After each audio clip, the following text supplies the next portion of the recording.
your plane, land your plane, land your plane, land your plane.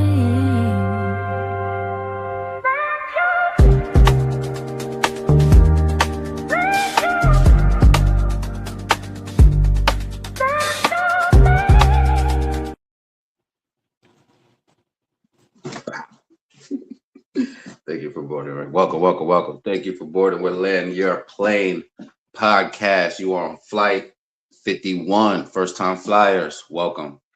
Thank you for checking me out. Stay a little bit relaxed. If you like it, share the content, please. Like and subscribe. Hit that notification button so you can stay tuned in for all the upcoming flights. You feel me? If you want to be on the show, tap in. Flight family, welcome back. And you already know I'm here with my flight attendants. I'm gonna let them introduce themselves. Hi, I'm Racy. Hi, LaShonda. Ready for takeoff. 34.5, your favorite cousin from your auntie and uncle you ain't even know you had. We here. Let's get. Yes, sir. Welcome, everybody. How y'all feeling? How y'all living? Grateful.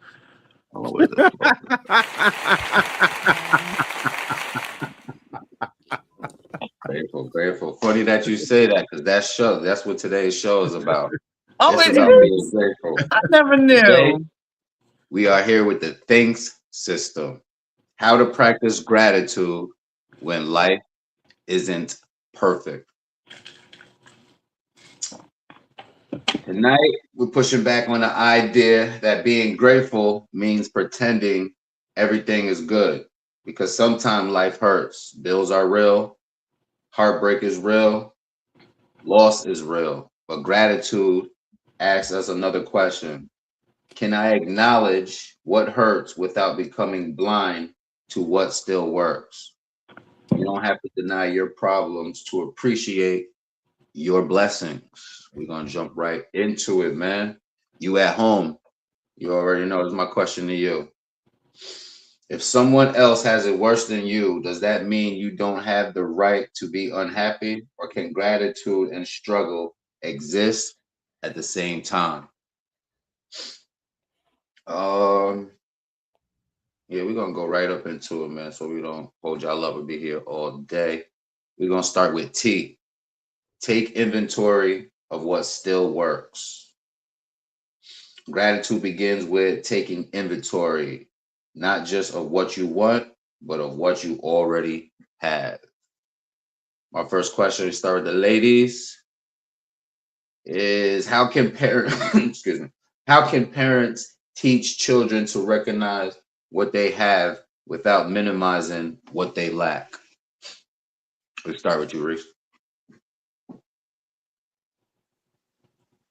All right, repeat it one more time. How can parents teach their children to recognize what they have without without minimizing what they lack? Well, my kids are spoiled, so I'm gonna start there. They just get everything under the damn sun that they want, even though I try and stay strong and say I'm not gonna get it. But I think that a lot of it is just teaching. I always try, especially like with my son being he's younger, where my daughter, she's older, so she doesn't, she's starting her own life and learning, the hardships of being an adult.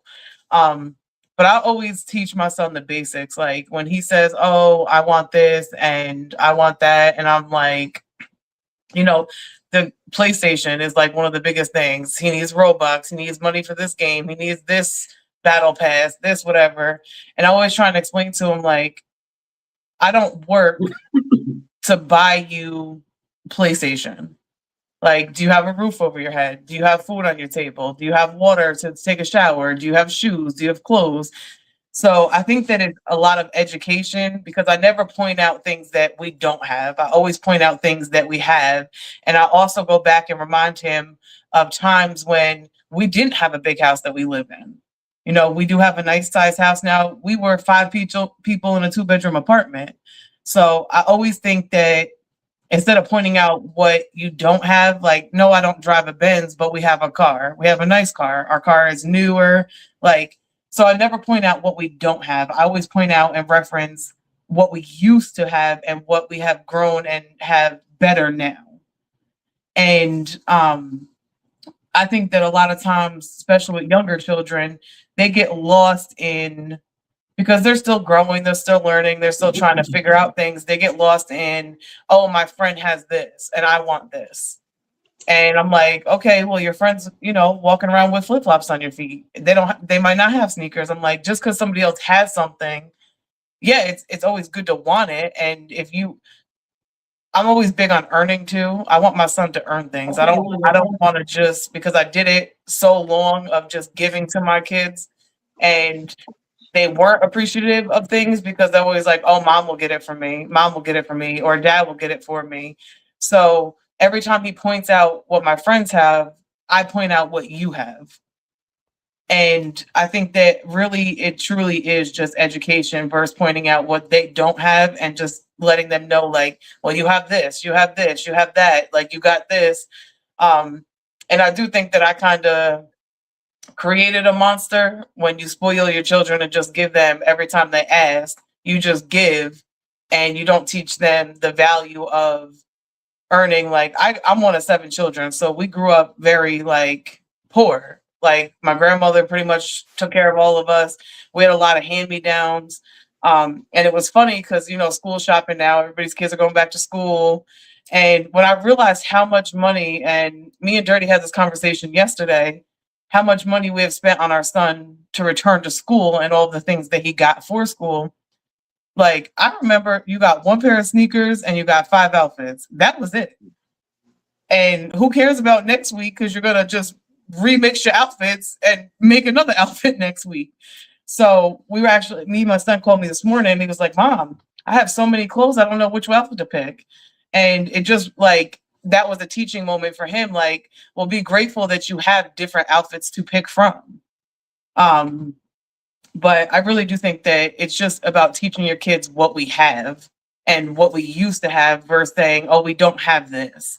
But because we all started somewhere. So we never just came out, 17 driving a brand new Benz. So you always, like, we didn't come out and just buy a brand new house. Like, so I always reflect to where we came from and where we are now. And I always, think that education part is the most important. Of, you don't have to point out something to get your point across. So I don't have to tell you we don't have this. I can educate you on what we do have. So it's like I can still get the same point across without mentioning what we don't have. So I'm gonna land my plane with that. Respectfully. Sunny Moon, welcome. You have entered the flight on the T.H.A.N.K.S system today, how to practice gratitude when life isn't perfect. We on the question right now. I'm gonna come to you next. How can parents teach children to recognize what they have without minimizing what they lack? LaShonda.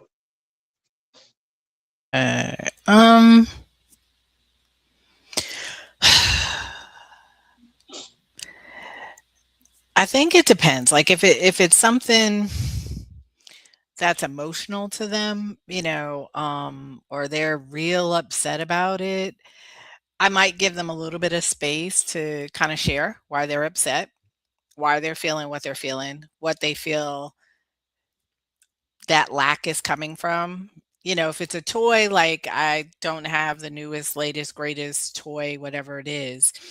I think I would go into it a little bit more as to, well, why are you so sad? Well, I want that. Okay. But can you do something else? Looking at other alternatives, and also looking at, like, I like what Reese said about earning it. Like, okay, so you want that particular toy. Is there a way later on you can earn it? Because at this moment, you don't have it in your hands, and I'm not going to run out and probably buy it right at this second. So is there a way that for future, maybe you can earn it? Maybe you can do something, find a way to get that particular toy.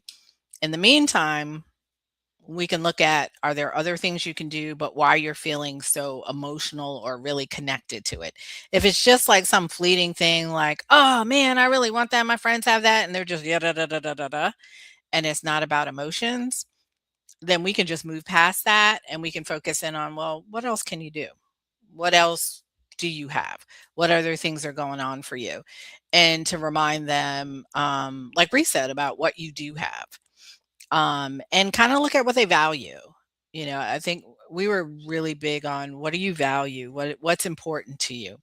Our children always knew that there were people that had less than them.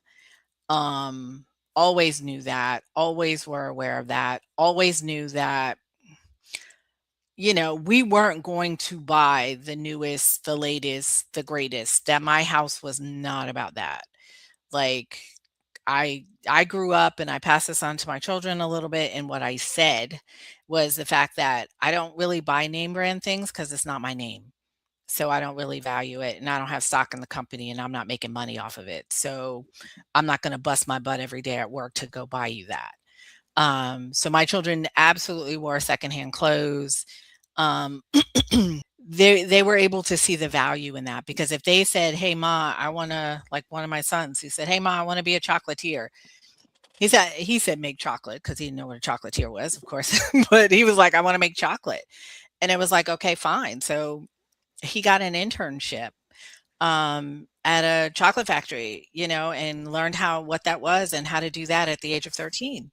Um, and he made that position. That position wasn't there, and that place didn't have that. So we prided ourselves on fostering what you love. If you loved a sport, we were going to do the sport. I had another son who was in art. We found special art classes for him to go to. So you wouldn't have necessarily the material things that your peers had, but everything that was near and dear to your heart, we tried to foster, and we traveled a lot. So that was the other thing. My kids traveled a lot versus getting material things.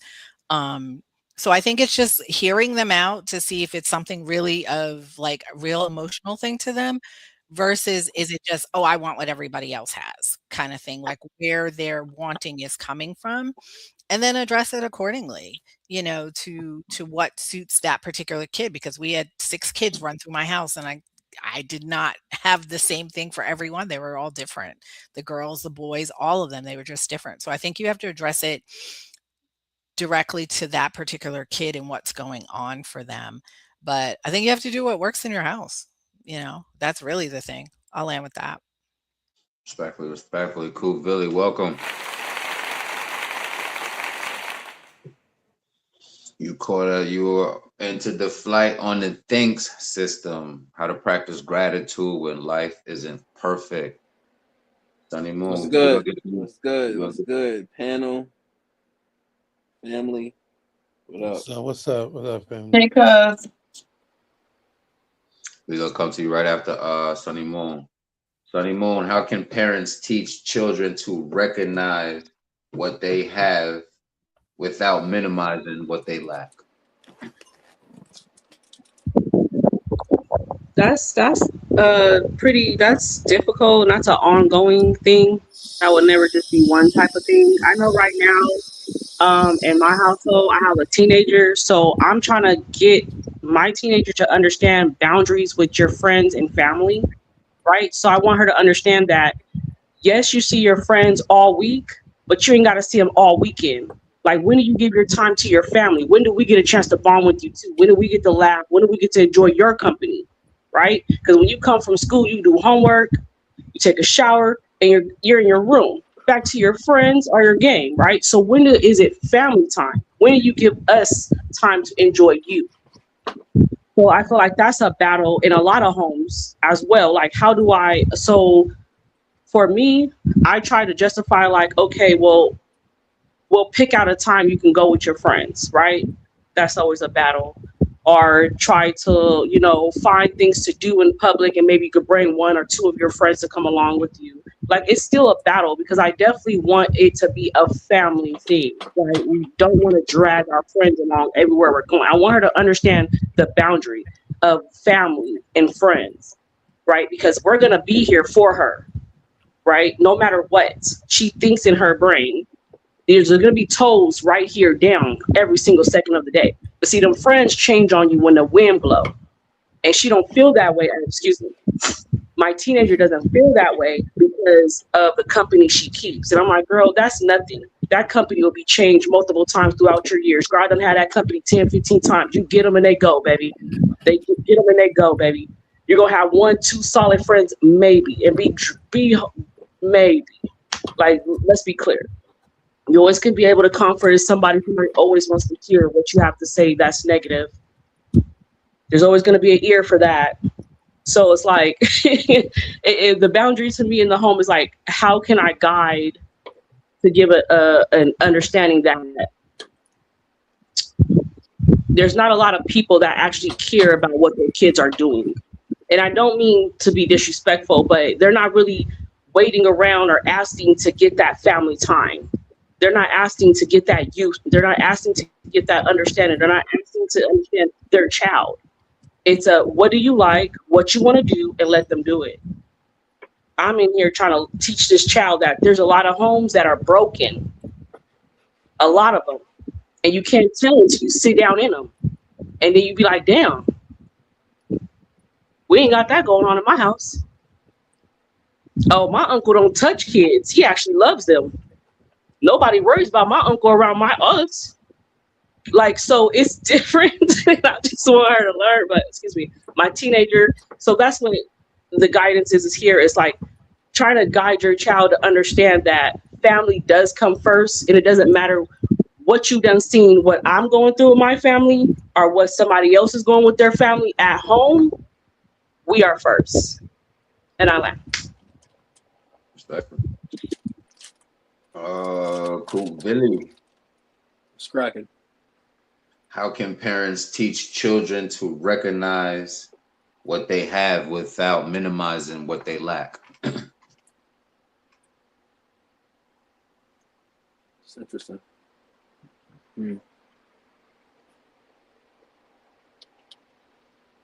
Say it again.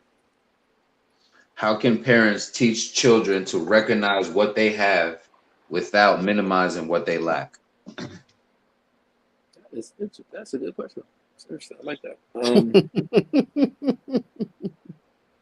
I like when I'm stumped, not have to think of shit. So I like those. I like those. We come back around with y'all. You know, Dirt, he's long-winded, so that's why I let him sweep it up. We go to Dirt. We come back to you. We can circle back around. Copy. Go ahead, Dirt. How can parents teach children to recognize what they have without minimizing what they lack? It's because I just to let them realize that it's easier to focus on what you're mad at. You know what I mean? It's easier. It's an easier place, and it's easier to not be grateful for things that we consider bare minimum things. Like we was talking, I was saying, like, you know, just Googling. I think that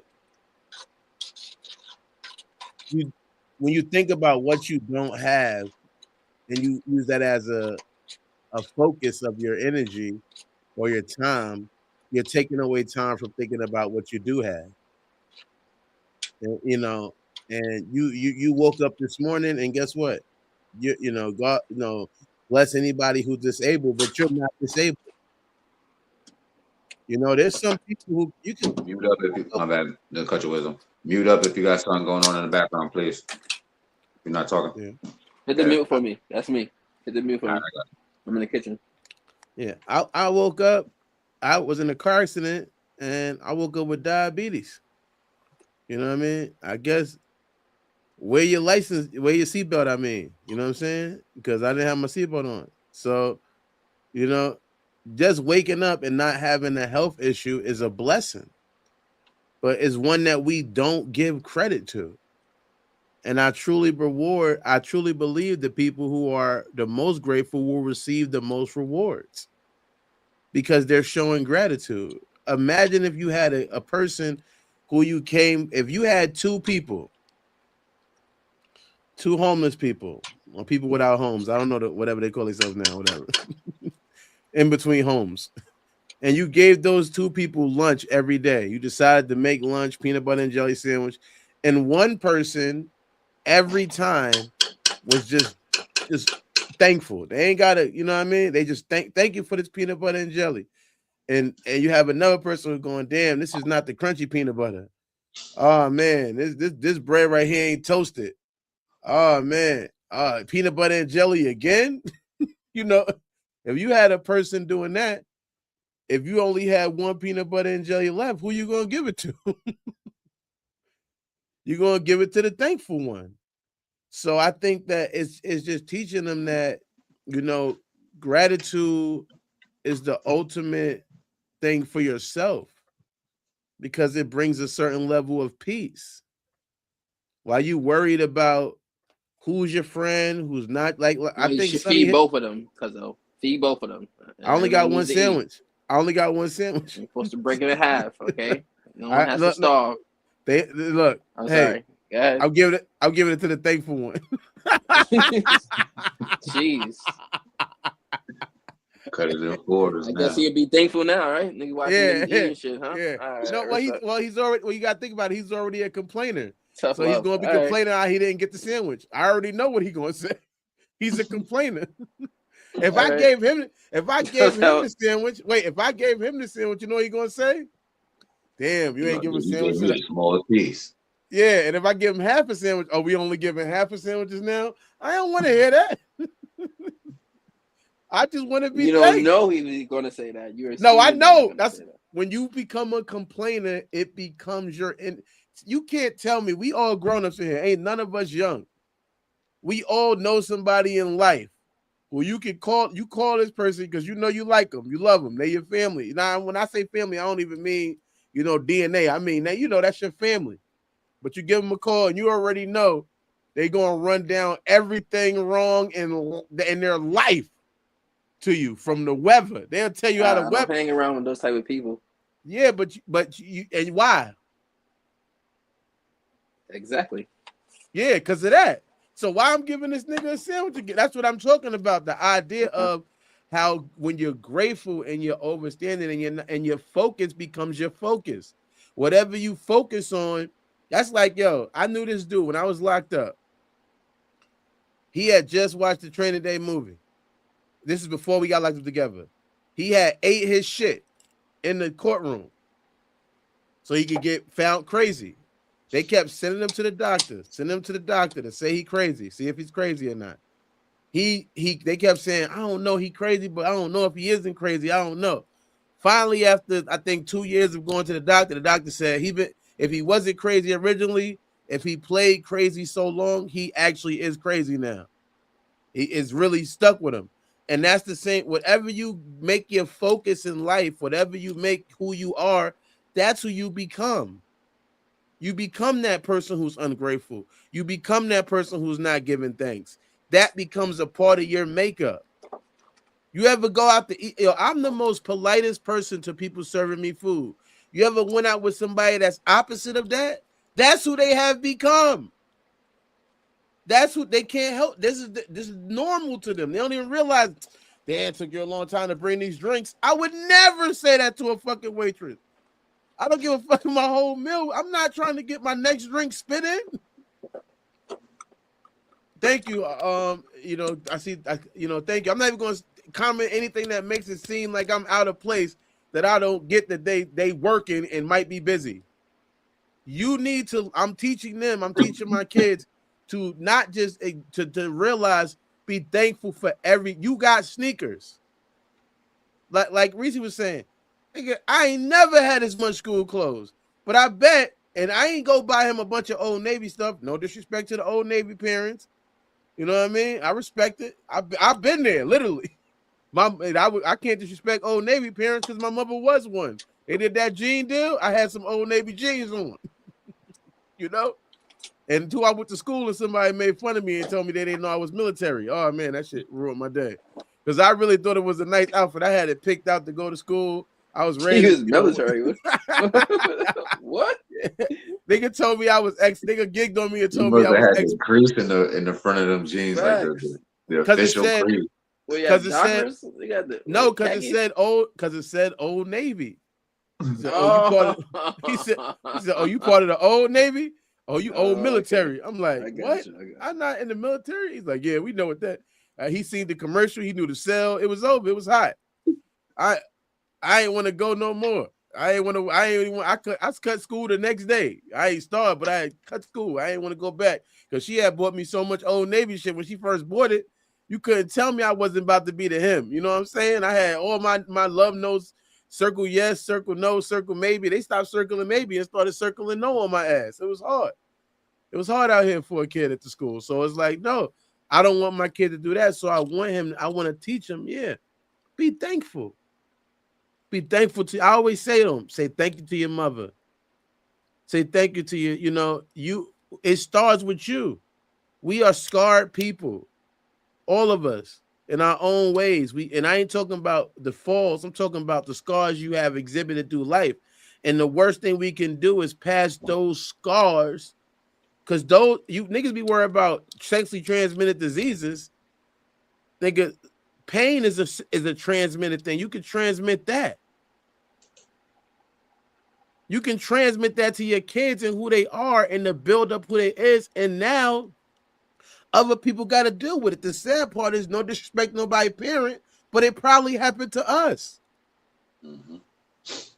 My mother didn't have a mother. My grandmother was an alcoholic until I got older. She did get clean. Respect to her. She stayed sober until she died. My mother didn't have a mother, and I know that's how she raised me. Like, you should be happy I'm fucking here.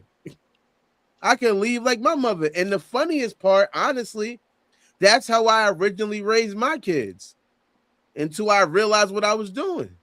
Because I was just thinking they should just be happy to have a dad, because my dad was telling me he was coming, and we cool now, but he ain't come. It was hilarious because me and my grandmother, his mother and my mother and me all stayed in the same building. I would see this nigga on the elevator coming to visit his mother. He wouldn't even be coming to visit me. It'd be like a shock. Oh, what's what you doing here, Dad? Oh no, I'm just gonna see Grandma. I was gonna come see. He might even lie, might not even lie. Yeah, whatever. But it was my reality. So when I first had my kids in the house, like, you should be happy I'm here, even though I wasn't even there at that point because I was too busy high, smoking weed and shit all day long, and I ain't like smoking in front of my kids. So I'm in the room with the door closed and thinking I'm there with them. Do I play with my son every day and wrestle with him every day now? No. However, we do laugh, we do have conversations, and I know the older he get, because I know at one point he thought his dad was mean. Now, he might still think that. He still might see me as the mean one. But I think now he sees my dad's trying to make me something. And that's because of consistency. So whatever you're trying to apply, you got to be consistent with it. And I'll land with that. Respectfully. Cool. Billy, circle back around to you. How can parents teach children to recognize what they have without minimizing what they lack? I just say, just shit. It's really still stumped, but just teach them, talk to them about appreciation. Show them again, kind of what everybody pretty much said. I don't know what everybody. I caught a couple. Just show them the difference between friends who have and friends who don't have. So you know what I'm saying? Look what happens with the friends that have and now have. You know what I'm saying? Have them be able to talk to them a little bit more, tell them about appreciation. That's what I got. Respectfully. Yeah. I want to highlight. Y'all said Dwell on appreciation. Dwell on appreciation. My bad. When you appreciate it, you get more. Usually, that's how your shit goes. Like pretty much what Cuzzo was saying about the sandwich. You're gonna want to feed the ones that appreciate it more. The ones that don't appreciate it and then complain, you're gonna start backing away. Like, all right. Now you entitled. That's what. Go ahead. You go. Respectfully. I want to highlight something y'all said was make it like a theory.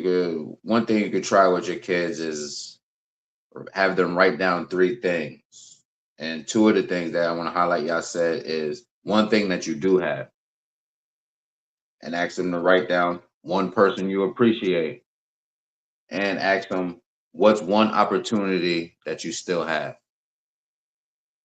If they see something that they think they deem that they want or they couldn't believe, ask them what's one opportunity that you still have versus, somebody paralyzed or somebody, not doing too good. Um, Realize that your blessings don't come with tracking numbers. They was always at your, you feel me, sitting on your porch the whole time. We're gonna move to H. Honor the people who helped you. Somebody believed in you when you weren't particularly impressive. Gratitude isn't just appreciating things, it's appreciating people. My question to you is, how can parents teach children to appreciate effort rather than entitlement? And we're going to start with Sunny Moon.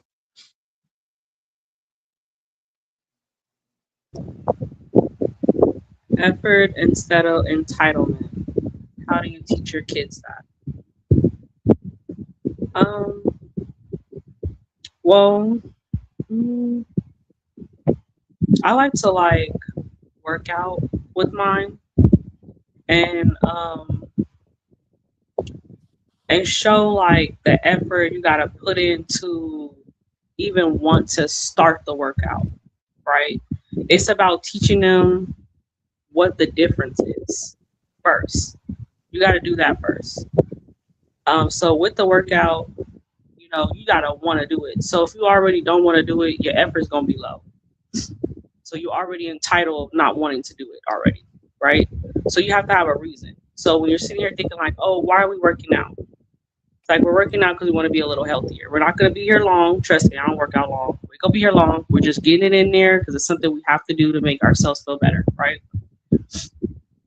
That waves it out to what can we do in that time of period to make us feel better. It could be like music. It could be like a snack afterwards. It could be something that could somewhere we can go or do something together. The objective is to show the difference of what entitlement looks like and effort. If you put this effort in, you'll be able to feel better about yourself, right? If you're not doing that, you're entitled to be the lacking that you have in yourself. So if you can't breathe, if you're overweight, if you feel like you're overly musty, or you always feel like you can't keep that heroic breath down, there's things that you need to do. You can't just feel entitled like you're gonna wake up and then you're gonna all of a sudden these things are gonna be better for yourself. No, you have to be able to work towards these things to make yourself feel better inside. So to me, I would just say, focus on the idea of the difference of what you're trying to give in that time period. And I'll land. Respectfully, how can parents teach children to appreciate effort rather than entitlement? LaShonda. Um,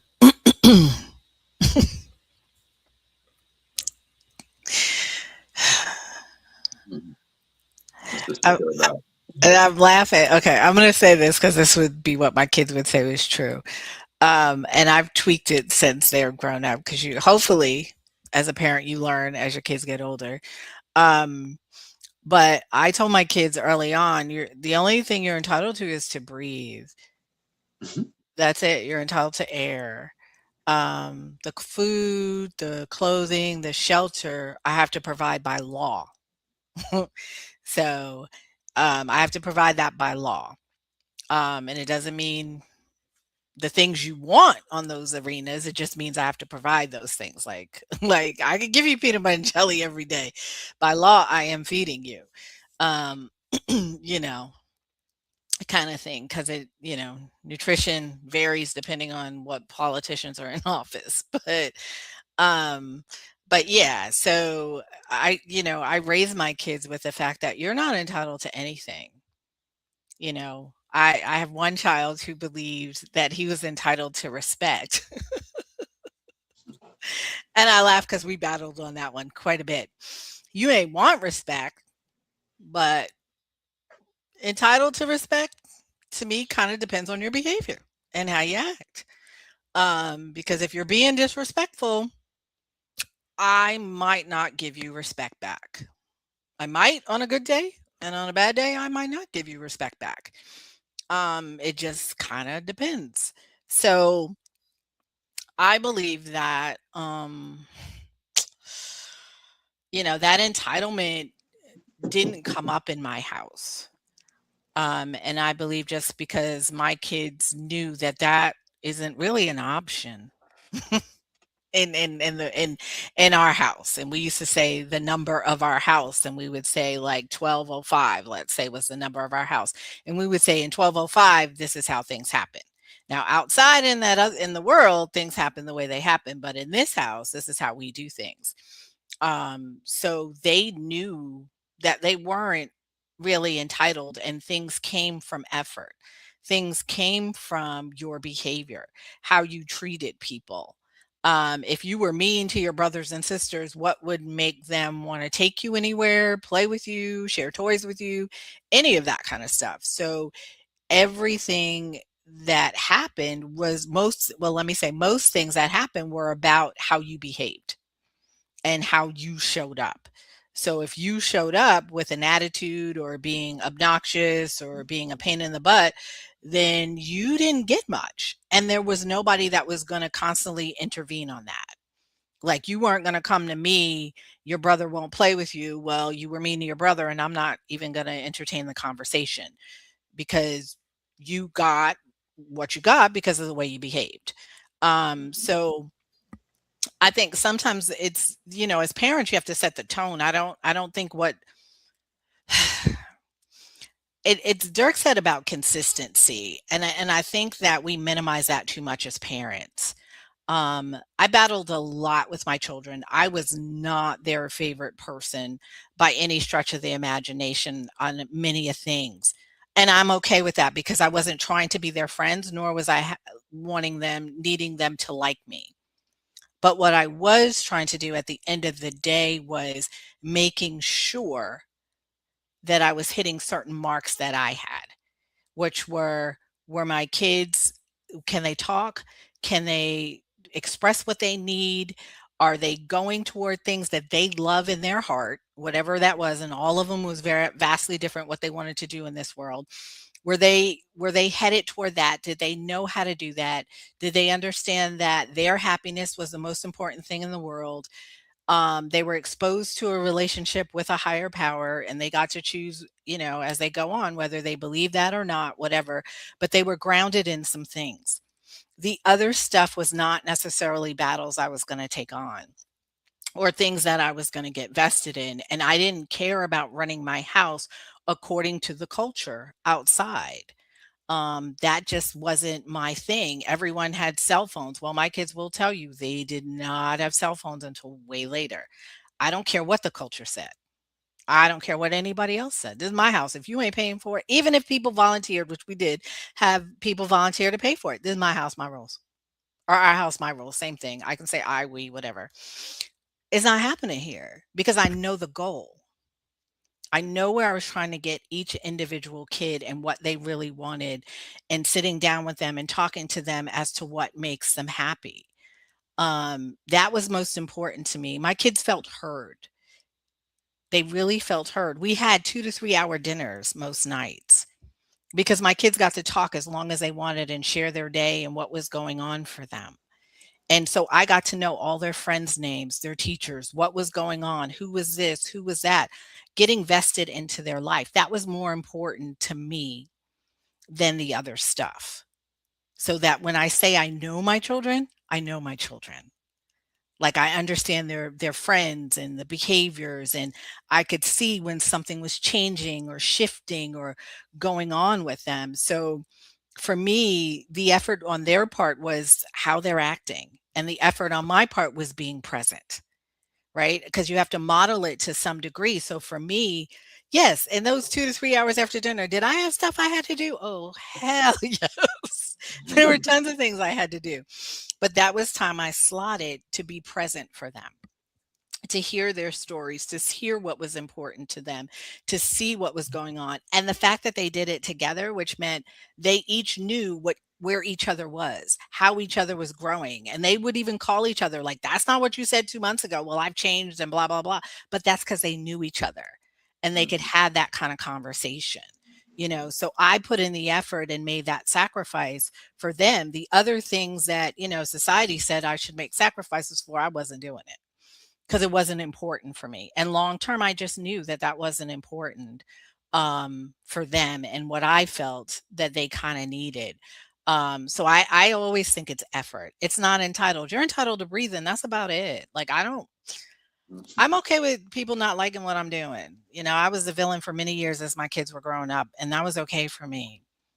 But my kids are, most of my kids right now are 20 some years old. And I know exactly what's going on in their life. We have real conversations. They tell me when they mess up. They tell me what's going on in their relationships. I know their careers. I know all that. We don't have all this stuff going on because we were working things out as we moved forward.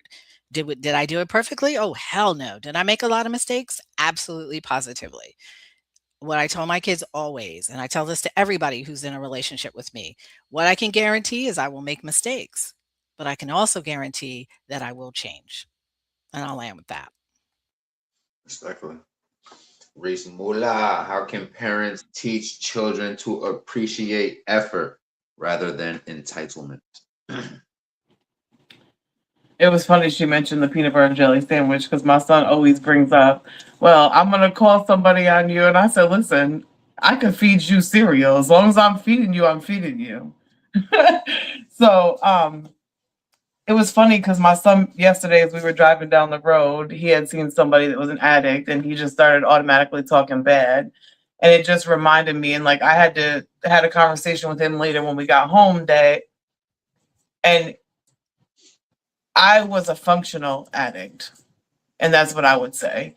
I still worked every day. I still held a job down through all of my madness of everything that I did.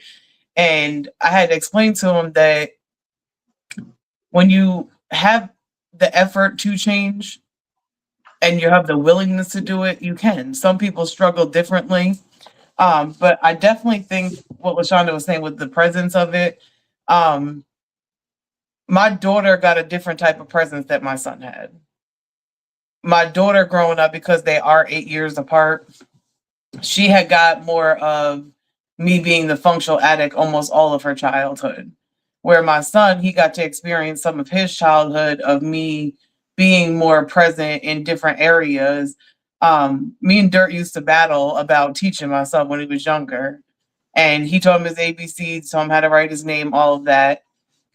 Where I wanted him to be a kid. I just wanted him to do things and not learn. And looking back at it now, that effort that he put in has benefited my son so much as he grew older because he went into preschool already knowing how to spell his name, first and last name. He went into preschool already knowing his ABCs.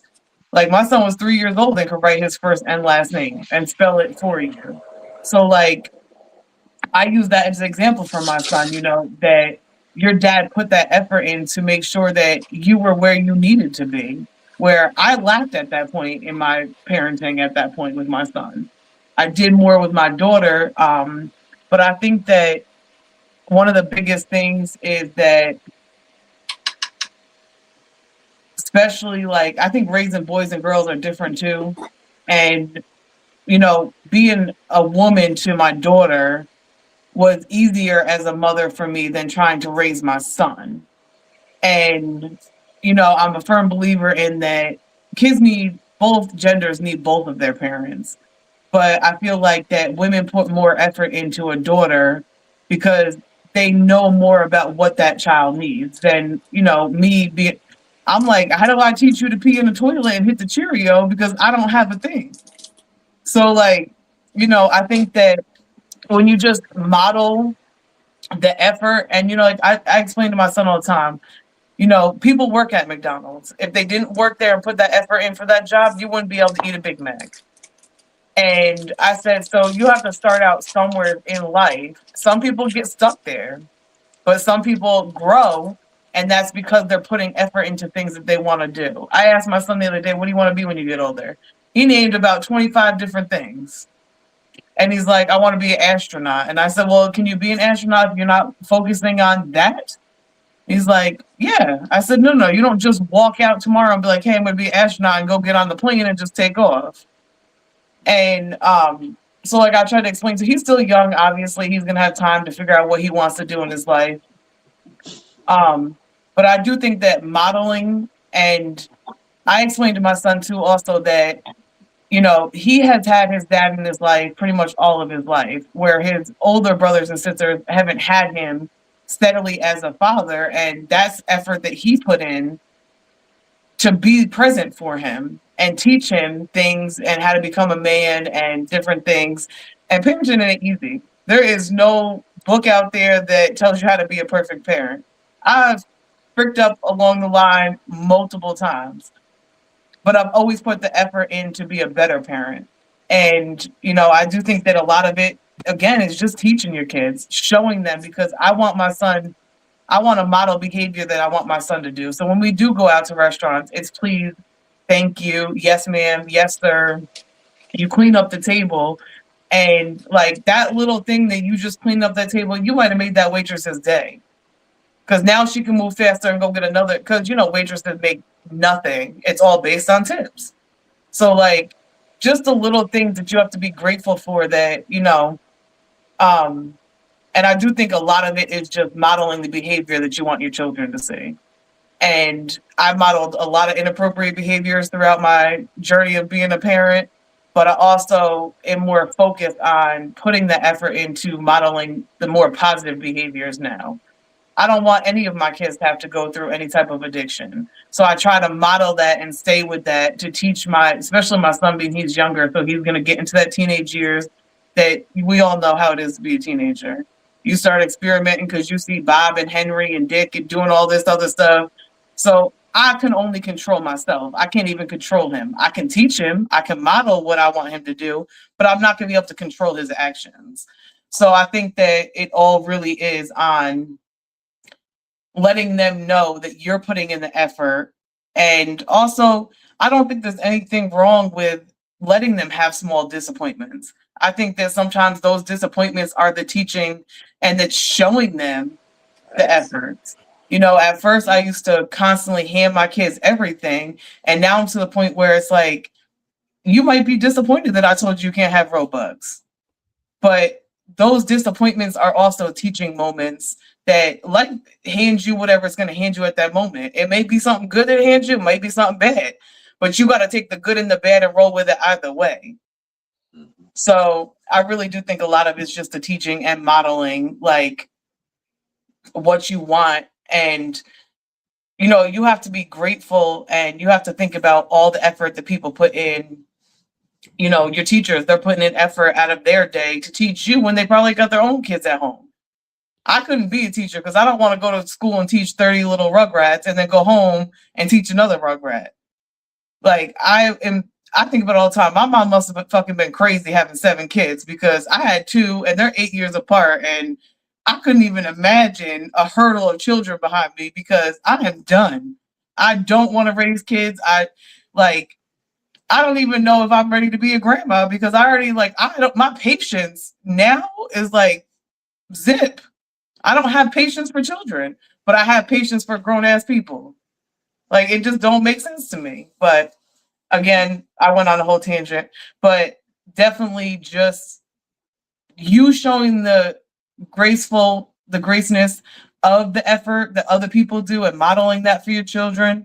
And, you know, I let my son talk to a degree. I want you to express yourself to a degree. Once you start going on a tangent and cutting me off and being disrespectful, you got to go.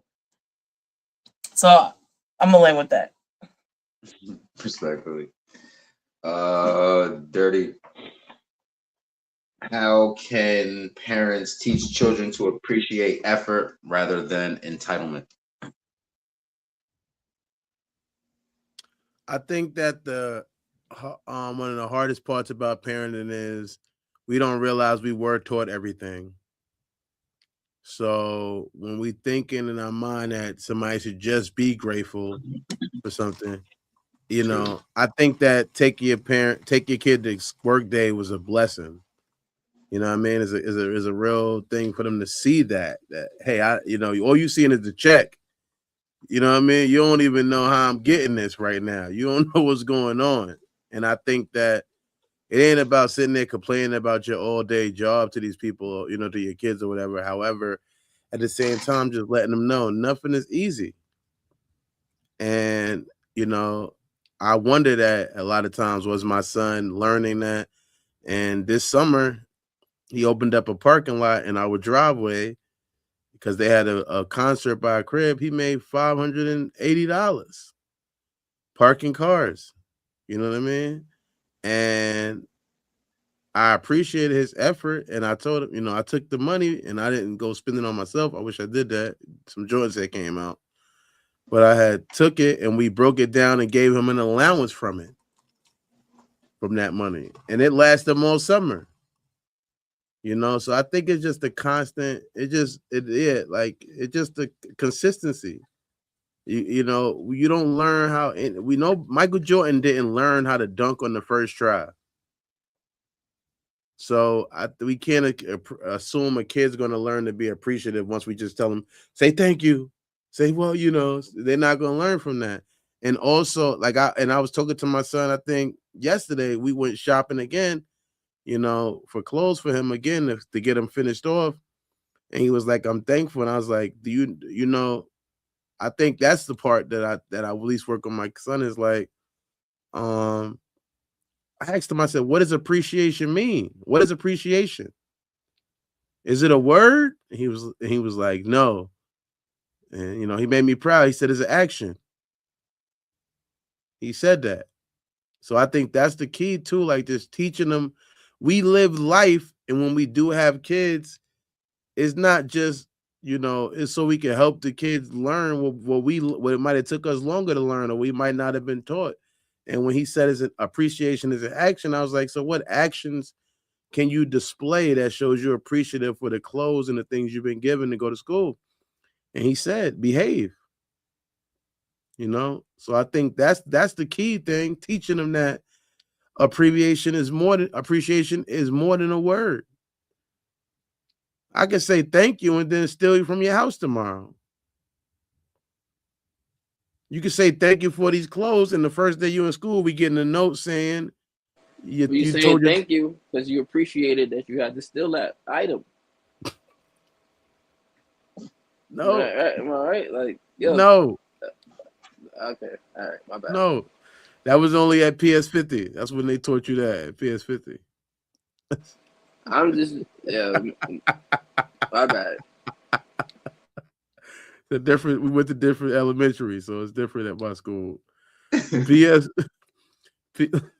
at PS50, they didn't learn appreciation because they didn't have recess, because they didn't have nowhere to play. Yeah, they had nowhere to play, LaShonda. So they had to just sit in the school and steal cookies from the lunch lady. It was very sad. Sad kids had to go there. You know what I mean? It's a real thing. But yeah, appreciation it's an action. I'm gonna turn the black on that. I'm cooking. that ain't over. As soon as you slide with that. Well, what I was saying, but yeah, I think that's the one thing I even learned in myself. I had to learn that true appreciation is an action. It's action. Matter of fact, not an action. It's the action taken after you, whatever you say you received. So if somebody makes dinner for you, is it appreciative to say thank you for the dinner? Yeah, it's cool. But what's real appreciation? Probably going to wash the dishes. That's real. Is the action is going to take the same way is acknowledgement of the energy it took for somebody to do something to now put your energy to do something else. And that's how you teach your kids, by teaching them that no, it ain't just about you saying thank you. It's about what you do after the thank you. I've been a person who hasn't always expressed appreciation. We used to go swim in a reservoir. when we was kids. And we swam in the reservoir and we had met this dude. He was the one that brought us to the reservoir. I could have drowned in that reservoir because I came from the fucking projects. We had pools with bottoms. This is a reservoir. Shit was like 70 fucking feet deep. You know what I mean? And nigga jumped in there and saved my life. And I didn't even realize how much my life was saved. Maybe a couple of months later, I fucked his girlfriend. You know, wasn't appreciative. I probably said thank you that day when he first saved me, but I didn't really demonstrate appreciation. You know, end up fighting that same dude, broke his arm during the fight, pissed in his hat, and during another fight we had, what was back? Those was the verse, but either way, that was not appreciative for this nigga saving my life when I almost drowned. And we had another friend who actually did drown there. God rest his soul. So it's like, even then I didn't think, yo, I was not appreciative. But now in hindsight, because you know that's 22, I'm thinking, damn, I could have been more appreciative to that person. So it's the action you take after the thing that's done. Like you maybe like almost like Shonda was saying too. I get it when you buying the secondhand drip clothes or whatever. But if you're appreciative for the new clothes, don't damage the shit. I got sneakers right now still in the box. Cause in this age, I done learned some fucking appreciation. I'm scared to take the shits out the box. I don't want to get no dust on the motherfuckers. You gotta, and then appreciate yourself. Learn how to be appreciative to your higher power, yourself, and then others. The same way they say you can't love somebody else until you love yourself, you probably truly can't appreciate somebody else until you learn how to appreciate yourself. And I'll land with that. Respectfully. Cool, Billy. How can parents teach children to appreciate effort rather than entitlement? Yeah, I'm here. Yo, shout out to PS50. Fuck this nigga talking about. Yo, look at me now. Motherfuckers, alumni. Thank you. All right, excuse me.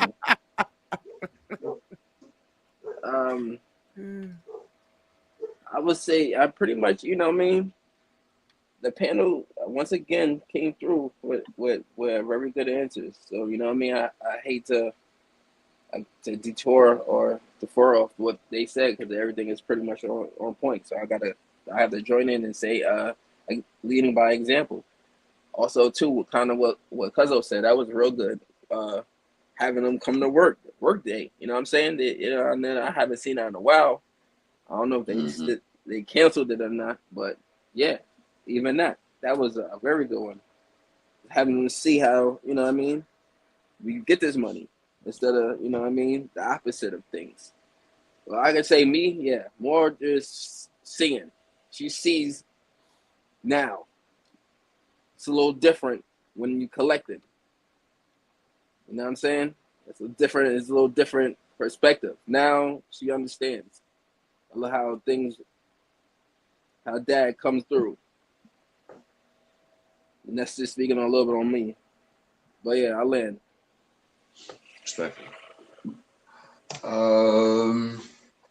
Don't wait for a funeral to give somebody their flowers, man. Call them, text them, talk to them, and tell them specifically what you're thanking them for.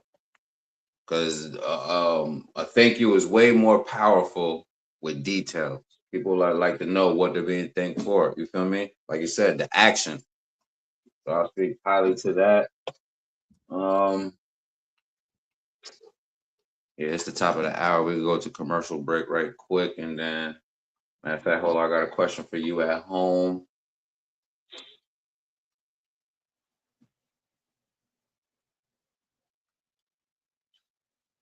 Hold on 1 second.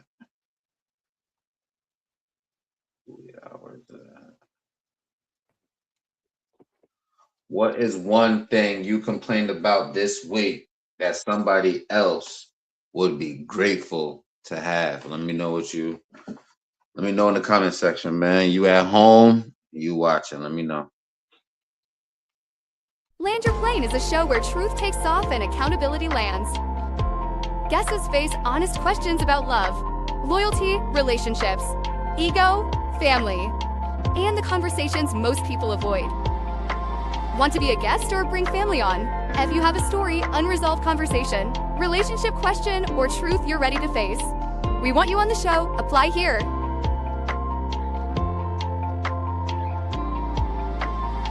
And somebody will get back to you or comment. Ready to land. Clear the runway. Your seat is waiting. Yeah,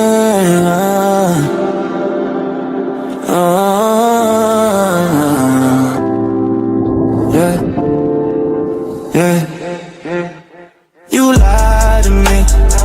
You promised me that you would never ever switch sides on me.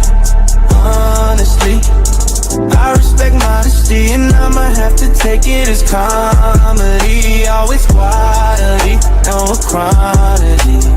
Cut your sleeve, I don't want no apologies, cause it don't mean nothing without honesty. Honestly, you try to be, it wasn't that, I ain't not fighting me. All I really want is vibes and peace and fire to ride with me, there's no I in team. I am who I say I am the anomaly. Cockily, rejected your drama league. Constantly, you asking me if I could leave, and them the streets or the sheets. I know she a freak, uncle like baby E.T. I wanna stay, but I gotta leave. I wanna stay, but I gotta leave. You lied to me. You promised me that you would never ever switch sides on me. Honestly. Welcome back. Welcome back. Y'all all right out there? Mm-hmm. We're I good. said y'all all right? Good. Yeah. Yeah, we good, man. We good. All right, let's do it. Where that track at? That track on everywhere we listen to music at? I like that.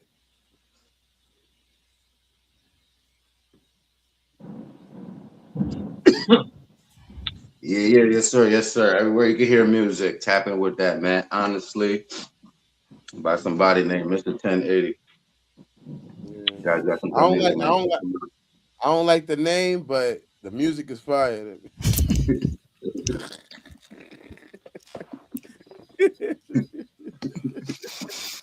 I feel you.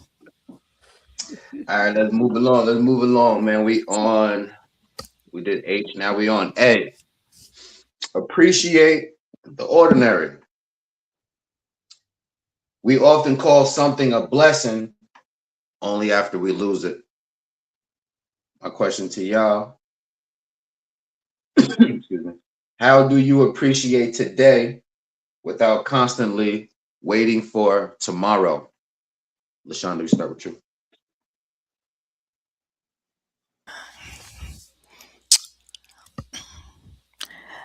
I think it's the action you take. If we take the stance of appreciation as an action, it's the actions you take today. Do you sit and you do nothing all day and wait for tomorrow? Or do you take advantage of the 24 hours you're given right now? I think what they always say, the proof is in your actions and how you show up. Not necessarily always the words you say, because you can say one thing and do another, but it's how you show up. So if today is a day that, let's say, you have nothing exciting going on, or you just have to clock into a 9 to 5, how do you appreciate that day? What are some things that you can do? What are some things that you can pay attention to? It's kind of like the panel said before. What are you paying attention to? Are you paying attention to all the things that we think are simple and easy that you might take for granted, like your health and your physical thing, or your physical body, or the fact that you even have a 9 to 5 that's going to pay you at the end of the week or every 2 weeks or whatever? What are you not paying attention to? Maybe your coworkers. Maybe you have some really good coworkers that you like, that are, support you at your job and make your day go along easier. There's 1,001 things. One of my favorite things used to be sitting at the park and watching animals for an hour. I would, walk or run for an hour or so, and then I would just sit and watch the animals. And I greatly appreciated that because the time and the little things that I learned and the little reminders, I believe that divine always has messages for you. And nature is a perfect teacher. It is the perfect teacher. If you forget about anything, nature is there to teach you. It teaches you about cycles. It teaches you about letting go. It teaches you about weathering storms. It just teaches you everything. If you watch the animals, you watch the trees, they have cycles, and there's a cycle for us to let things go and release them. And there's a cycle for things to grow. And there's a cycle where you think nothing's going on, but things are going on the inside where you need to fix things and make sure they're strong. It's a great teacher, and I think sometimes when we pause, we can see those little things, animals, children, all of that. You can see some amazing things and learn some lessons, even in those days we call ordinary. If you look for it, there's a miracle that happens every day.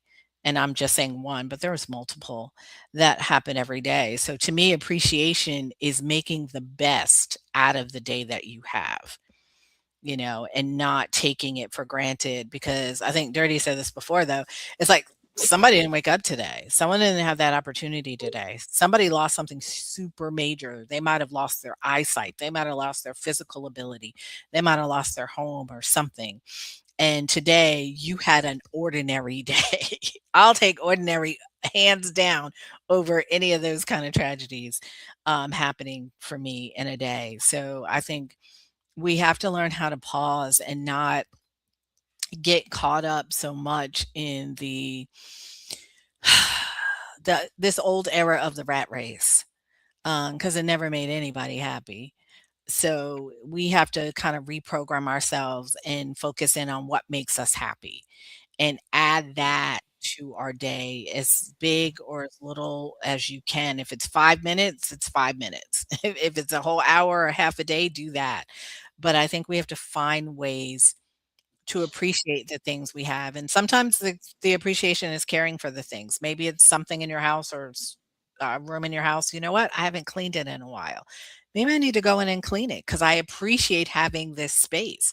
So maybe I need to go in and take care of it because I've been neglecting it for a while.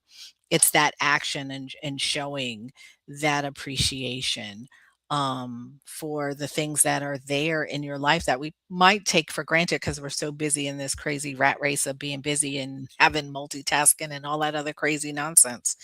Um, but I definitely think appreciation is an action. And I think an ordinary day can wind up being so special and magical if we let it. I'll land with that. Respectfully. Reese Mula, how do you appreciate today without constantly waiting for tomorrow? And then give me an example with your example. I'm gonna kind of piggyback off LaShonda a little bit. I definitely do think that it's the action. I'm somebody who's not. I'm better now, but I was somebody that was not always appreciative of the things that I had every day. And then when you start losing those things, then you realize, like, damn, only if I showed a little bit of appreciation for that thing, it wouldn't have went the way that it went, or something wouldn't have happened the way that it did. Um, so I definitely do think that sometimes we get caught up with, especially, I'm going to speak for myself, but also women. Sometimes you get caught up in this lane and you forget about this lane over here, and you're just seeing a straight, narrow path. And I do think that anger sometimes plays a role in why some people aren't as appreciative as they should be. Um, I'm somebody that is working on it, but when I get mad, anything that you've done, anything you've given me, it just goes right out the window. And to me, I'm so focused on that one negative thing that I fail to be appreciative or grateful for all of the things. Like, and that goes for relationships, friendships, jobs. I could be at work one day and the minute they piss me off, I'm like, fuck this place. And then I have to like sit back and realize, like, They pay your bills. So you forget to be appreciative for those little things that a lot of times there's multiple little things that make the big thing. And I had to learn that the small little things that you might overlook at that moment because you're like, oh, that's something so minute. But those are the things that most time that mean the most. And those are the things that you need to focus on the appreciation for. Like, nobody has to pay your rent. But if you're with somebody who pays the rent every month, you have a roof over your head, and that's one less struggle or one less worry that you have to worry about. And then it's like, I think that, again, a lot of it sometimes is definitely that you put your blinders on to what you want to see and what you want to be appreciative for when, sometimes just driving down the road makes me appreciative when I see people that are standing outside with a sign or somebody that's saying that they're hungry and don't have water and don't have clothes. And I just think that as humans, we're so focused on what other people think and what other people have that we forget what we have and what, like, that is what drives you to be better, to accomplish things that other people may have. And I'm guilty of it myself. I've gotten lost with, oh, I want what they have, but I don't appreciate what I have. Like, oh, I want that brand new Benz, but I don't appreciate the car that starts every day, that runs every day, that gets me where I need to go every day. And I think that, society plays a role in it. I think selfishness plays a role in it. You want what you want when you want it, and you fail to realize the sacrifices other people make so you can have better things.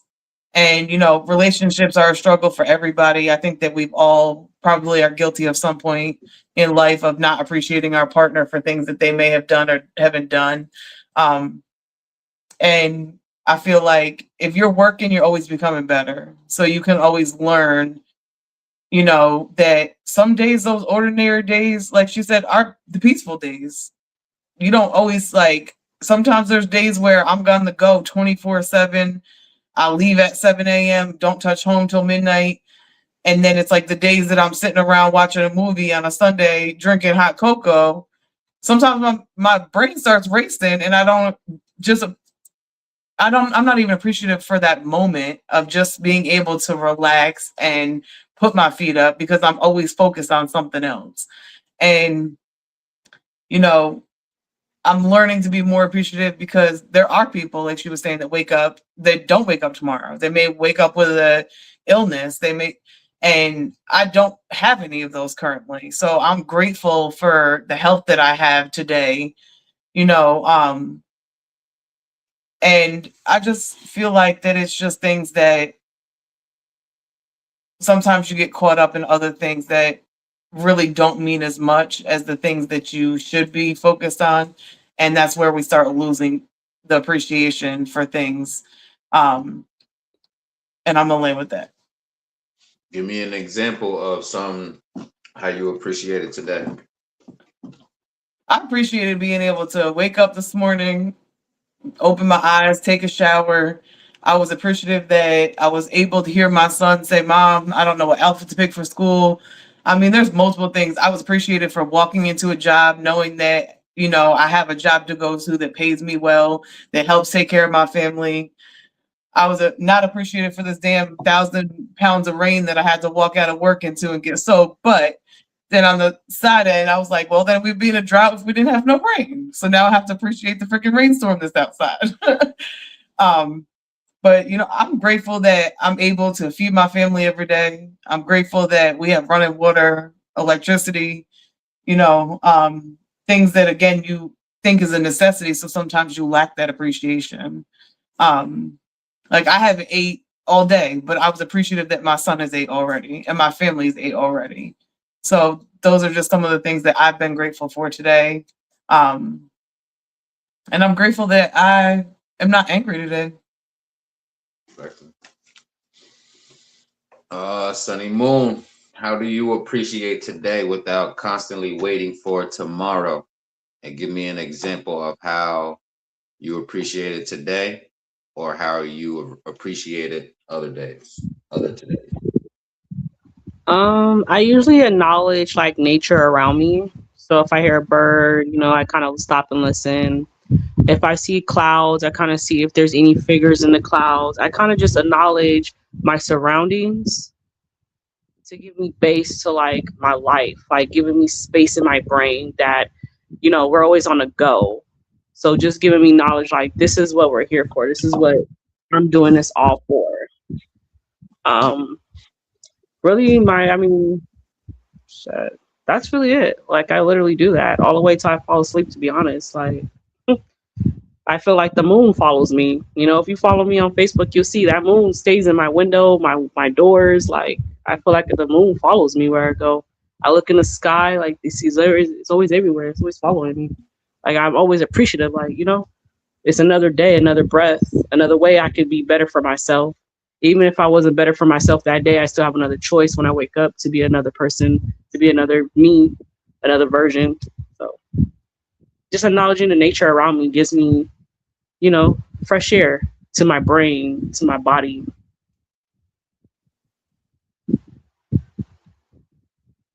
And an example, what was my example?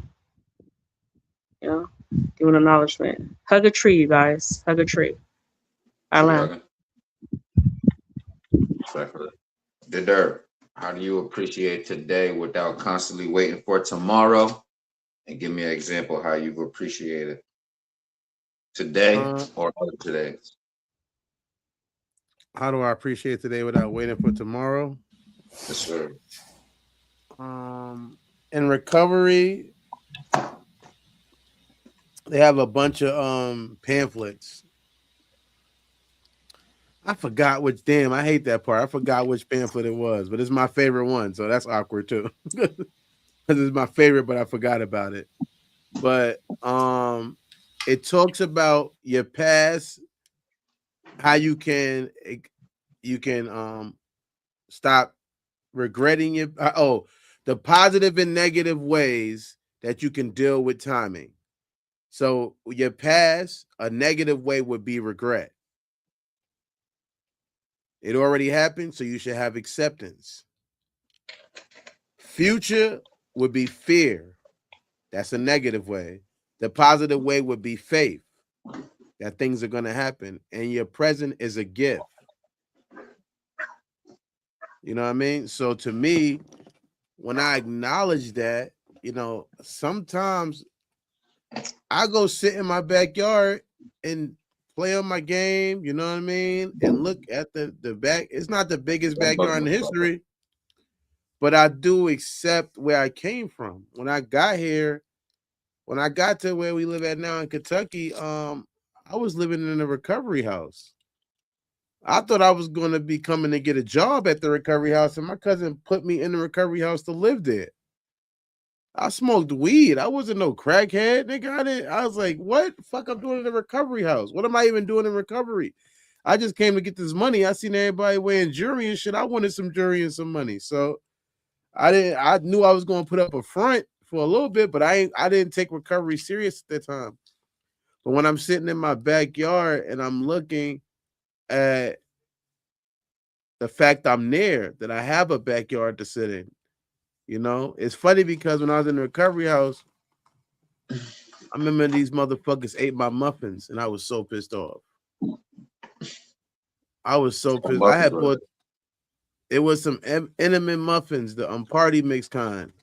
They so soft when you get them fresh. Oh my God.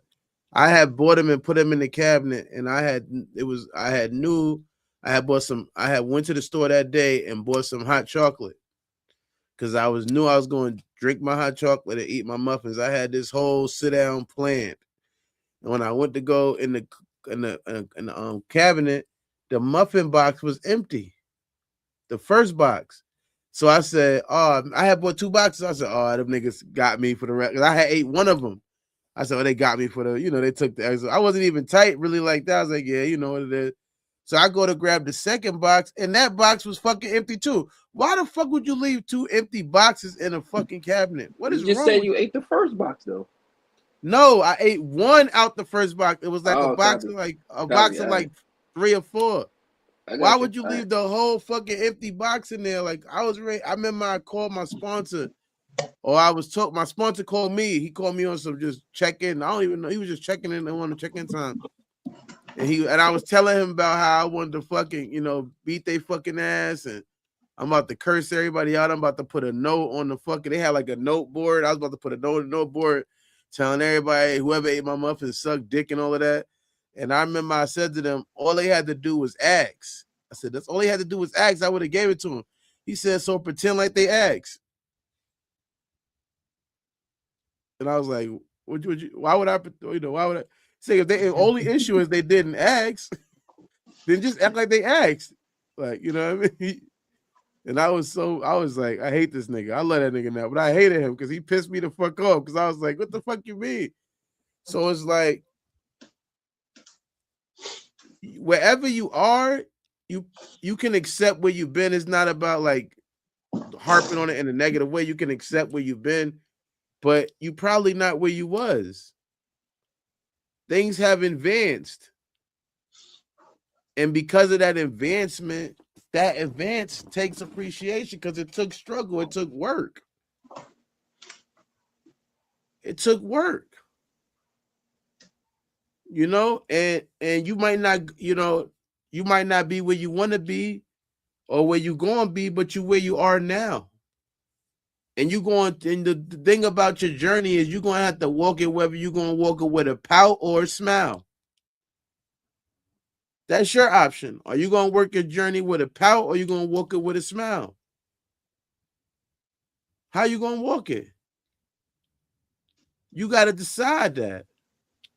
And I have decided to walk it with a smile. Am I ever down? I mean, no. Yes and no. Life's a roller coaster. So even when you down, you preparing for a up. And I think that, I used to listen to motivational speakers every day when I would wake up, and they would set the tone. You got to set the tone. It's things that I've learned in life that said, don't let a moment ruin an hour. I did that. I let 1 second ruin an hour or hours. I stubbed my toe and now my day is ruined. Nigga, you stub your toe, it's life. Your whole day is fucked up. You want to sit in a fucked up day? Why do you want to? You don't know if you're going to die tomorrow. You're going to let this be a fucked up day? My mother dying, I think about that. I wasted so much time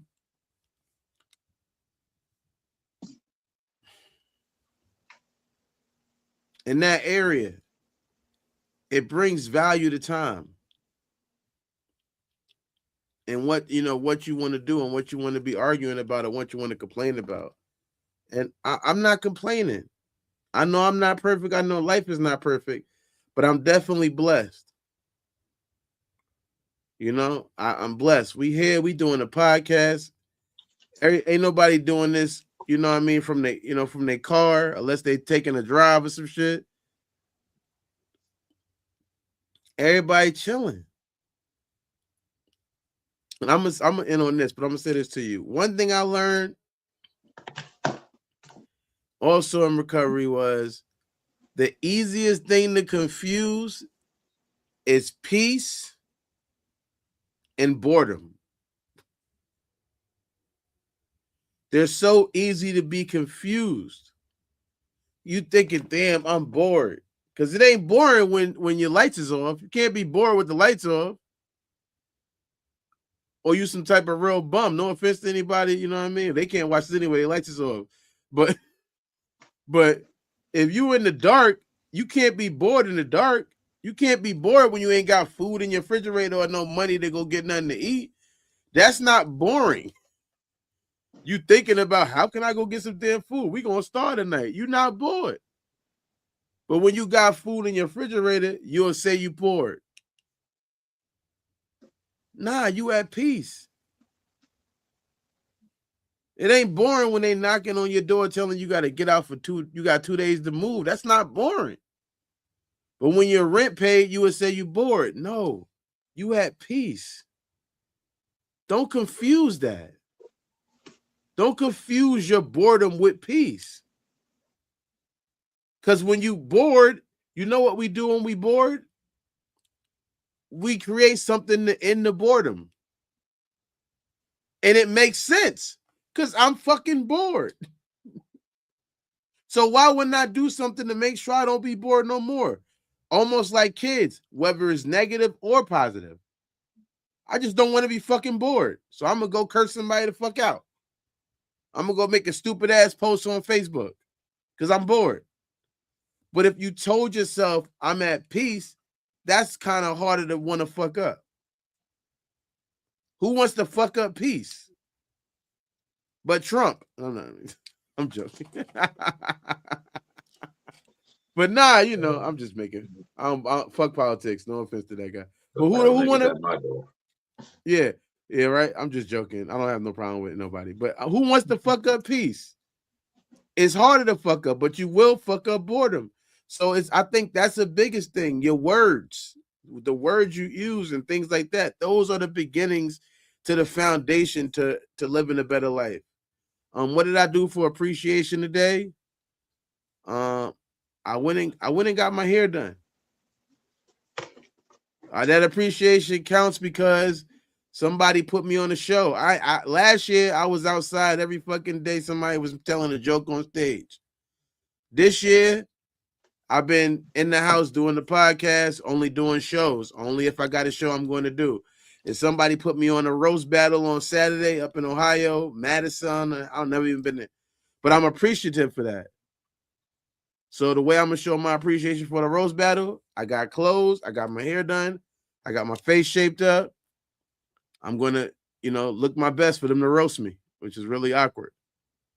And the nigga I'm about to roast, I don't think he ever looked his best in his life. Like his best is his worst. But my appreciation is to the person who got me the job or the opportunity, and we're supposed to get paid for it too. Anytime I get paid to do my dream, I'm appreciative. I ain't making Kevin Hart money. I ain't famous. So anytime somebody says, we giving you $100 to tell some to talk to you niggas, y'all about to pay. I ain't ET. I fuck with ET. Shout out to Every Thomas, but I'm at peace. And I'm thankful for that. So that's my answer to that. I'll end with that. Respectful. Cool Billy. Yeah, that was a long ass fucking. Y'all niggas don't know how to stand in color the lines of PS40. That's what I can see. I can see the niggas told y'all niggas that. Niggas did not stay in the lines with the fucking crayons. I don't think you're being appreciative for our words right now. Yeah, I was just talking to him. Y'all been over. This nigga. The PS40 nigga. This nigga is just. Nigga was on the podium. I was like, all right, hey, jeez. How do you I forgot the question. Today? I just was waiting patiently. See what happens when I don't mute up? When I mute up? All right, don't worry. I'm not going to mute anymore. I'm done. I'm here. You in the building? I'm here. I'm in the building. Play? All right. How do you when you go to appreciate... PS50, you can't help but be in the building because ain't no way to play outside.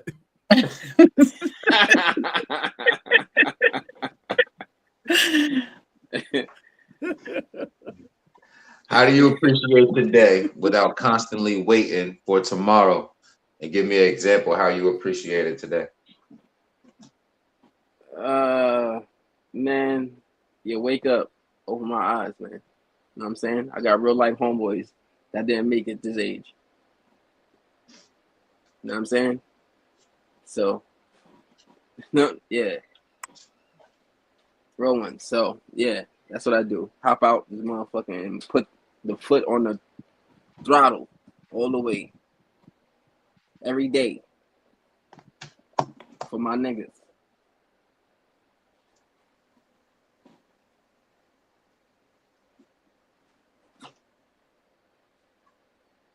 Pre-landed? Yeah. Respectfully, man. Yeah, I want to highlight everything y'all said. I heard workout. Shout out to Sunny Moon. She had to jump out the plane a little early. Shout out to you. Thanks for flying out with us.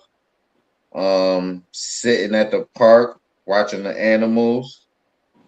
I heard son saying mom. tree hugging, sitting in the backyard, getting their hair done, and waking up. Mine's is nature walks. Not so much nature walks, but getting up and going and being able to take a little. My driveway is like a good little about a minute. So it takes about, you feel me, a good little 5 minute walk. And it always feels good to get up, take that walk, let the dogs out. They running, doing their thing, and I'm, putting my affirmations into the world. I'm hoping them bitches, boomerang and ricochet back. So that's what how I appreciate my days daily. All right, let's move on to N. Notice the good before it becomes a memory. Well, hold on, what time is it? Make sure we on time, on schedule. Notice the good before it becomes a memory. Life moves fast.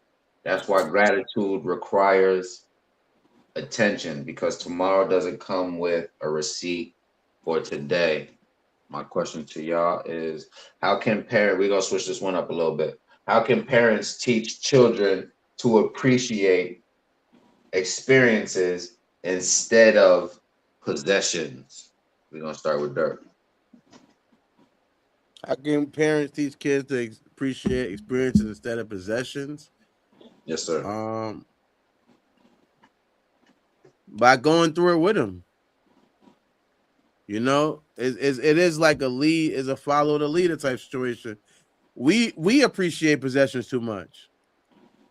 You know, so it's like when we start showing our son or our daughters, hey, let's go do this together. You know, I remember my baby girl. She 20 now. She moved out. We didn't have our ups and downs. You know what I mean? She get it from my mother. She's a headache. You know what I mean? So, but you know, before she was gone, she came back. I took her to the movies. You know what I mean? And sat there and watched the movie with her. I did fall asleep in the movies, you know. But however, it was just nice taking her out to the movies. Took her out to eat, took her to the movies, and that's an experience. Even though I fell asleep, you know what I mean. It might seem like I didn't appreciate the experience. It gives it a funny story now. Remember, Dad took me to the movies, and he fell asleep. We was in the mall. Me and her, I forgot what I was getting. Maybe some sneakers or something. I forgot. It was around Christmas or something. Maybe we was. Oh yeah, it was around Christmas. I think we were shopping for Mom, and we took some pictures with Santa Claus. You know what I mean? We got those pictures. So it's just about having experiences with them, and letting them know how much it means to you to have that. Because you can sit there and talk about how much you love your sneakers, how much you love your car, but letting them know, I got pictures on my son in my mirror. I got pictures of my mother. I got pictures of my daughter. You know what I'm saying? So it's like those things, it shows you, yo, I appreciate you. Good, bad, or indifference, I really appreciate you. Having those conversations, letting them know. I'm happy about the experiences I've been able to experience you. When I was telling my son I didn't get that many clothes in school, it wasn't to make him feel bad. It was to let him know that I want you, not about the clothes or the material of it. It's about that I'm trying to change your experience over mine because I appreciate the experience you're going to have in school. I know that when I was going to school, I told you I got gigged on because of my clothes. That just gave me another reason to keep cutting, and, telling them your memories and telling them things you did. I had my own religion at the school so I could wear a hat. I did that. I know. But they found out about it. I had brought a letter and all of that to get them to officiate it, but they did it.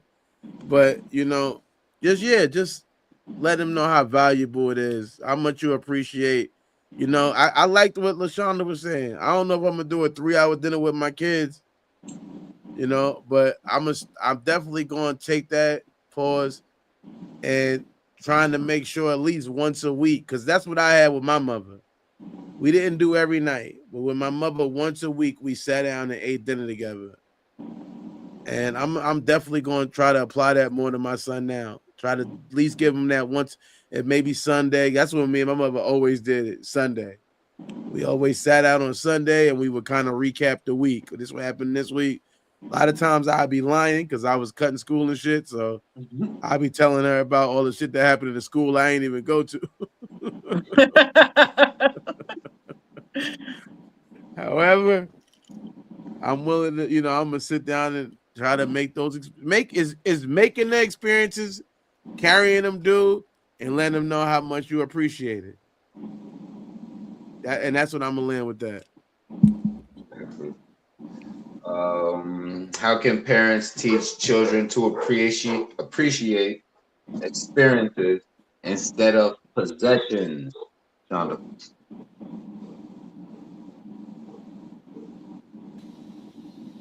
There we go.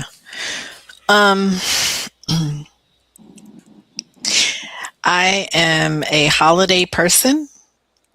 Big time holiday person. I like things to celebrate. So, and it's not that I'm a material person. I'm just a holiday person. So I like donut day. I like hot dog day. The other day was s'more day. Like I'm like that kind of person. Like everything, it's like, finding fun in the little things. So for me, with the kids, one, we did it because of necessity. They didn't know that at the time, but we had 6 kids in the house that we were raising, and it was like I can't buy Christmas gifts for all 6 of these kids. Like they range from elementary school to high school, and there was no way we were going to be able to do that. So we had come up with a tradition where everybody picks a name out of a hat.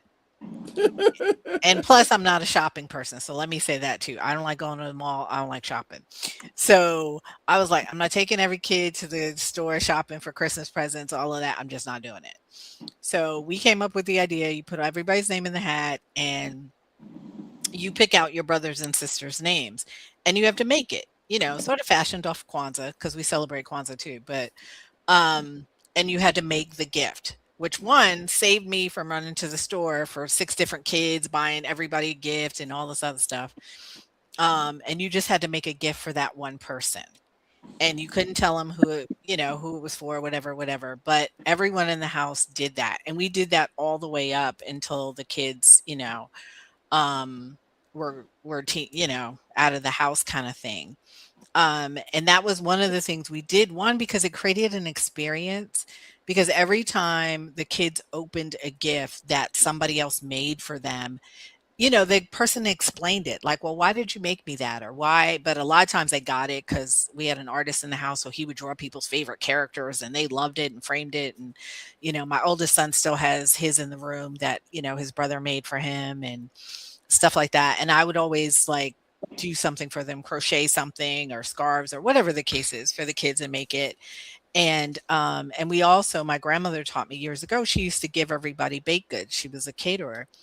So every other year I make, tens of different cookies and all that kind of stuff and bars and all that and give to our neighbors and people that, are godparents, all that kind of stuff. And the kids would help me. So that would be another experience we created.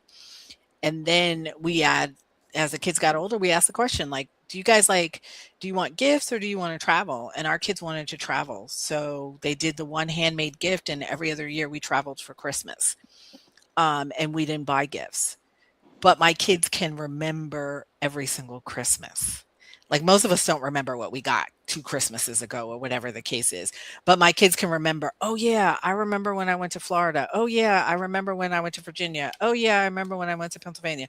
All these different things because it was an experience.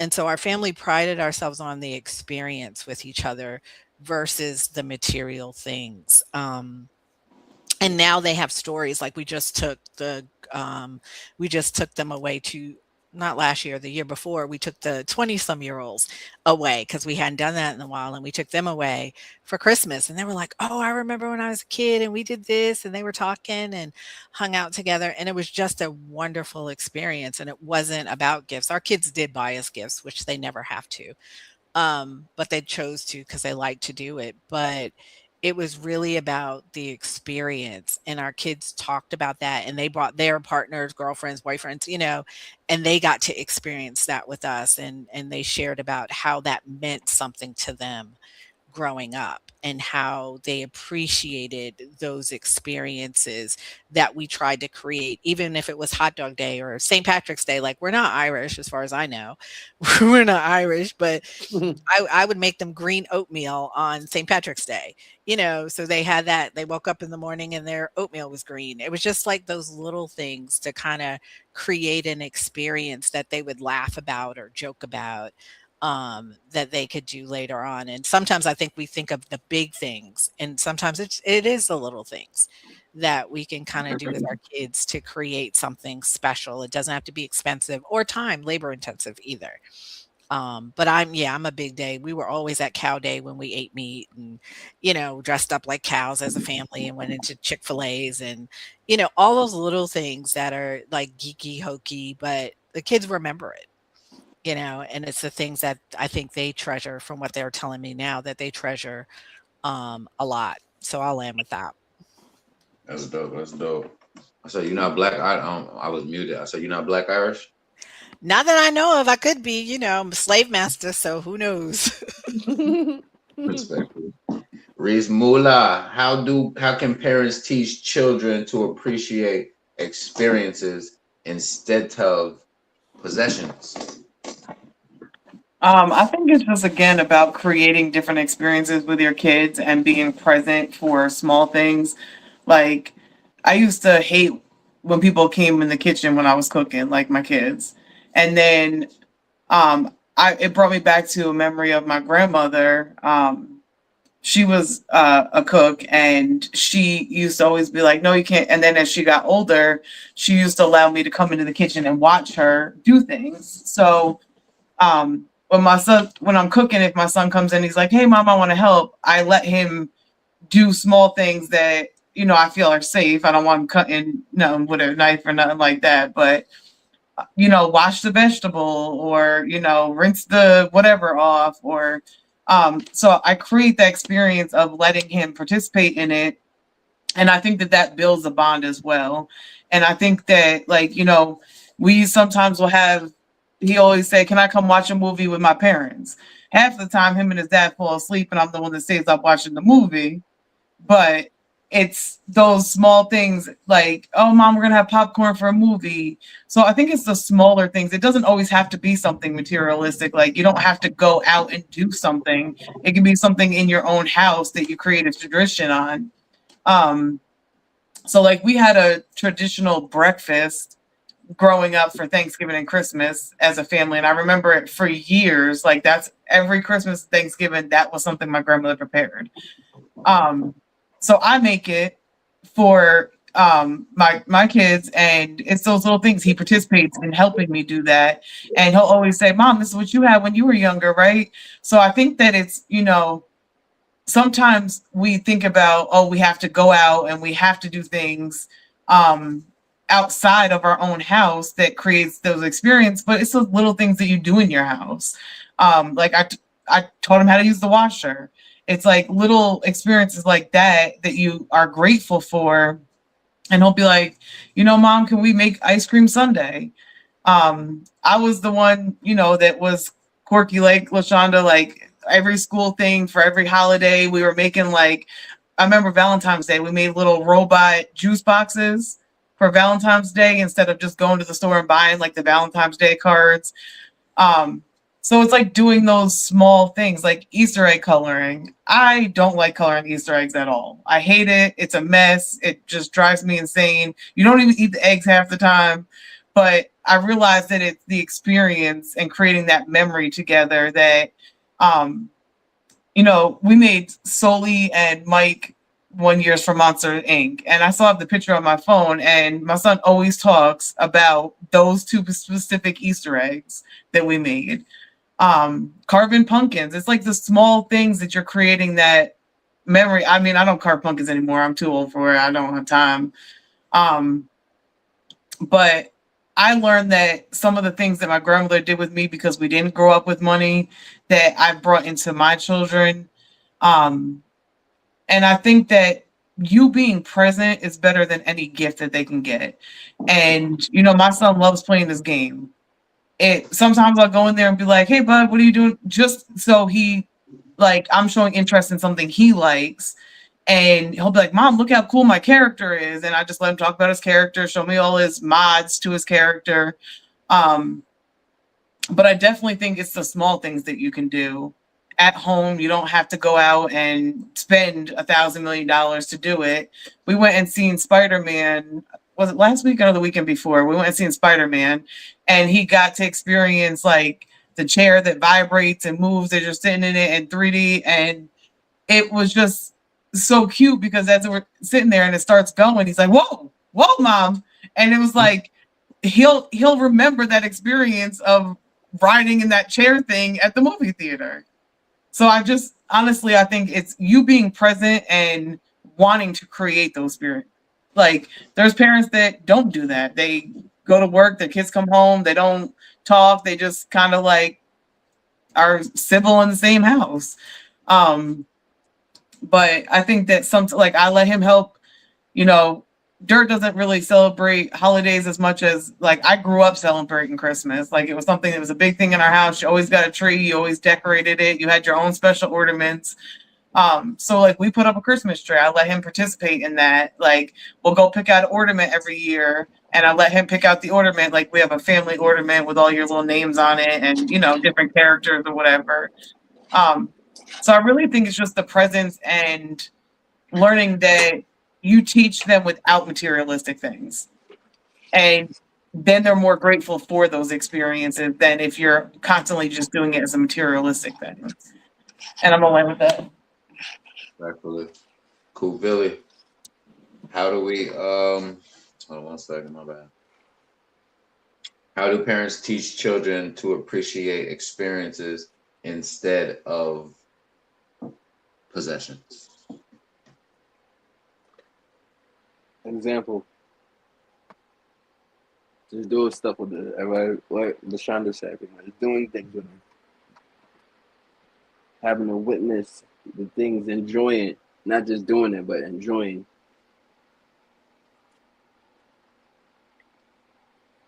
And then they will catch on as well.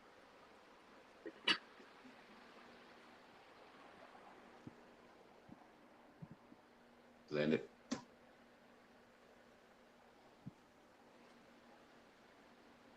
You landed? I land that. Yeah. So. Bye. Yeah, I agree with all of y'all, man. Don't let the camera be your memory. You feel me? Those are good way to keep memories. However, the best ways are to make them. Life is not a DVR. Some of your best moments, you won't be able to rewind them. Because like you said, sitting at the park, doing nature walks, hugging trees, just waking up. These are the moments that, you feel me? Certain moments you can't get it back. So you just have to be in the moment, and to allow your children, you know, have their heart in it, to where, like I said, it will play back in their mind when they don't have that picture. It's because it was something heartfelt, something that connected on a different level. So yeah, I definitely agree with what y'all was saying. What's the time? Top of the hour yet? Almost. We could go into one more, then we could go to commercial break. Or how y'all feeling out there? Y'all all right? Yeah.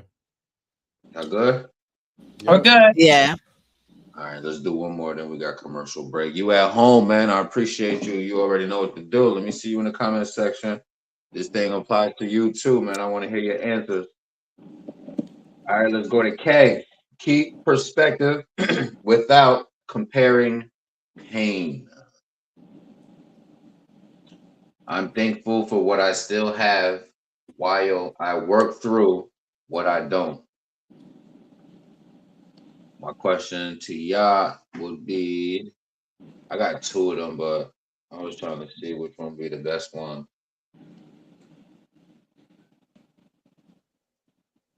I'll do this one.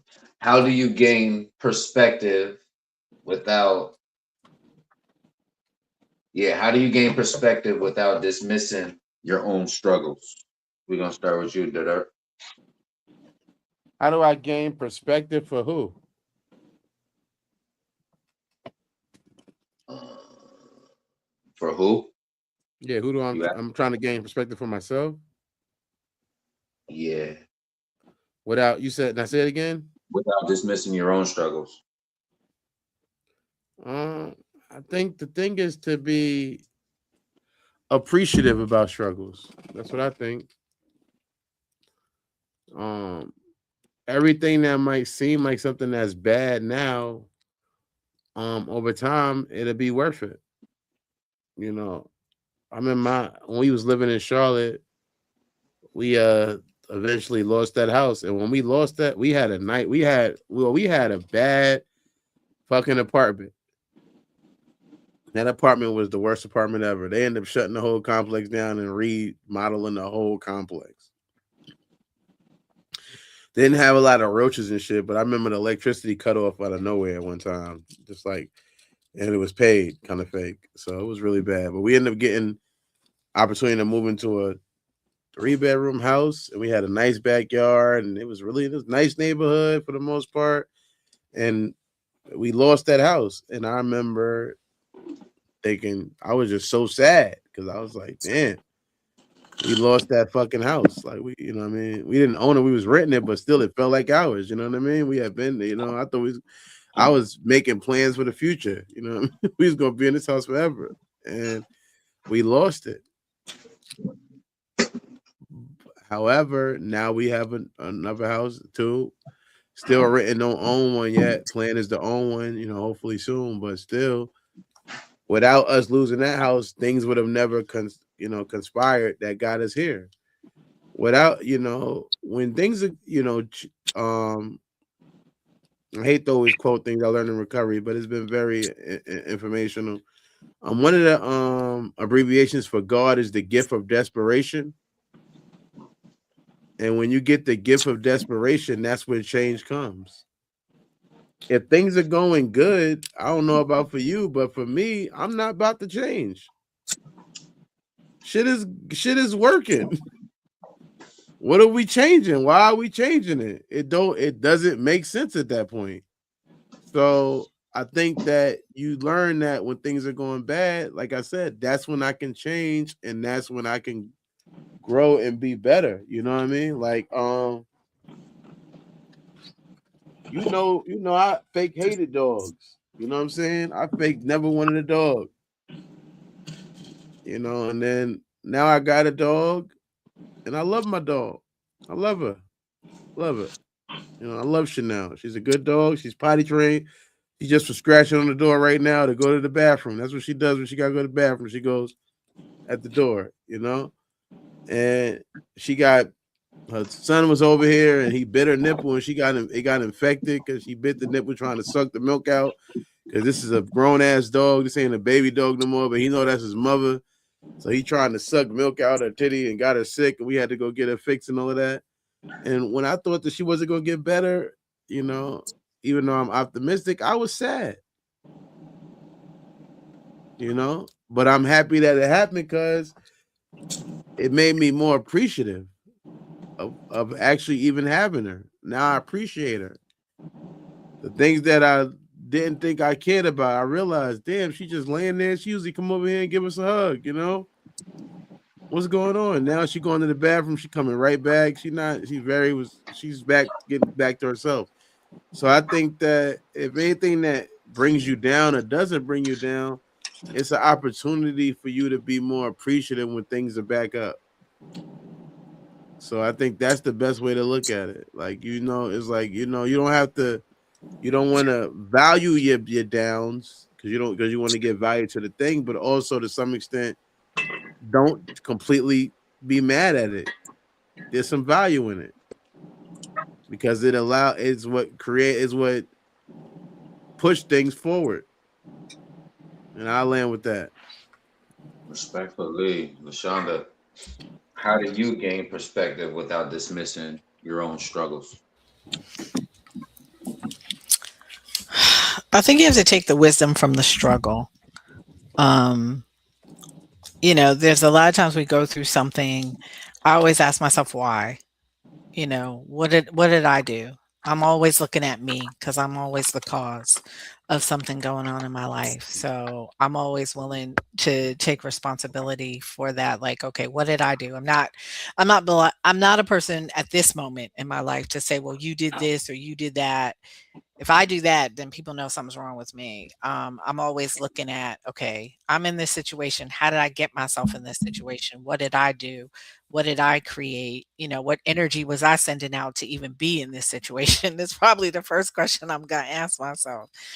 What was I doing to put myself in this situation?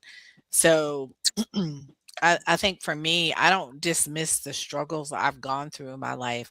I use them as lessons because I do believe we're just here to learn.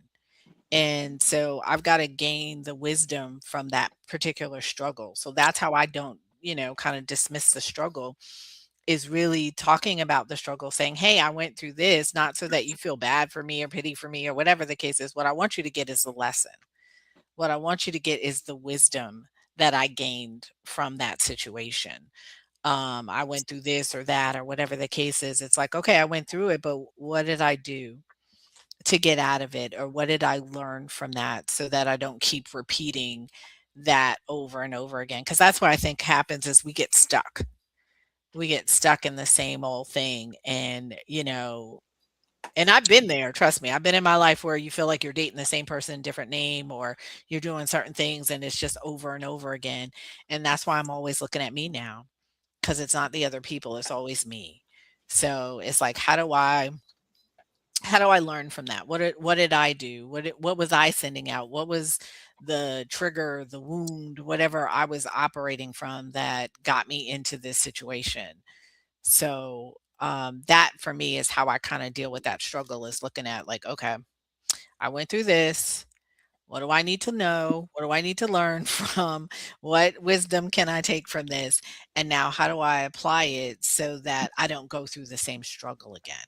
Because I know I'm going to go through new ones, but I just don't want to repeat the same patterns, and the same struggle over and over again and not learn the lesson that I need to learn. And I think for some people, they get caught in their struggle and they tell the same story. They speak it. You might have gone through something, but if you keep speaking it like it's happening today, you keep calling it back into your life and you keep asking for more and more of that. And you have to figure out, okay, what role did I play? Instead of playing the victim, most of our society sits in victim mode. you know, Things are always happening to them. Like they had no responsibility, no part, and they don't know where things came from because they're not self aware enough. They don't Yeah. spend enough time getting to know themselves and looking at their patterns, their behaviors, how they went through the red flags, how they had that tap on the shoulder that told them don't do it. Their gut made them feel like, nah, you shouldn't be there. And they disregarded all those things. Um, and they went and did it anyway. So, I think the key is to really look at yourself and gain the wisdom from that particular struggle. Honor the struggle because it taught you something if you used it in that way. If you used it properly as a learning lesson, then it taught you something and I think Reset at one time we were in an episode, it made you who you are today. You know, it made you who you are today. So value that, appreciate that, especially if you like who you are.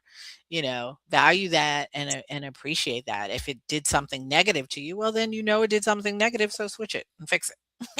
You have the power to change you, and you just need to do that. So I'll end with that. Respectfully, Reese Moolah, bring it home. How do you gain perspective without dismissing your own struggles? I think that kind of what Lashana was saying was you have to accept the struggle and then broaden your view to see that Your life is much bigger than that tiny moment that you're having in that struggle. And sometimes you have to look at that struggle and be like, hey, is this a struggle that is just today? Is it a struggle that's going to be a week long, years long, months long? And look at how you can use that struggle to grow. And sometimes people use struggles to hold them back. They're living in it instead of looking at the end of it.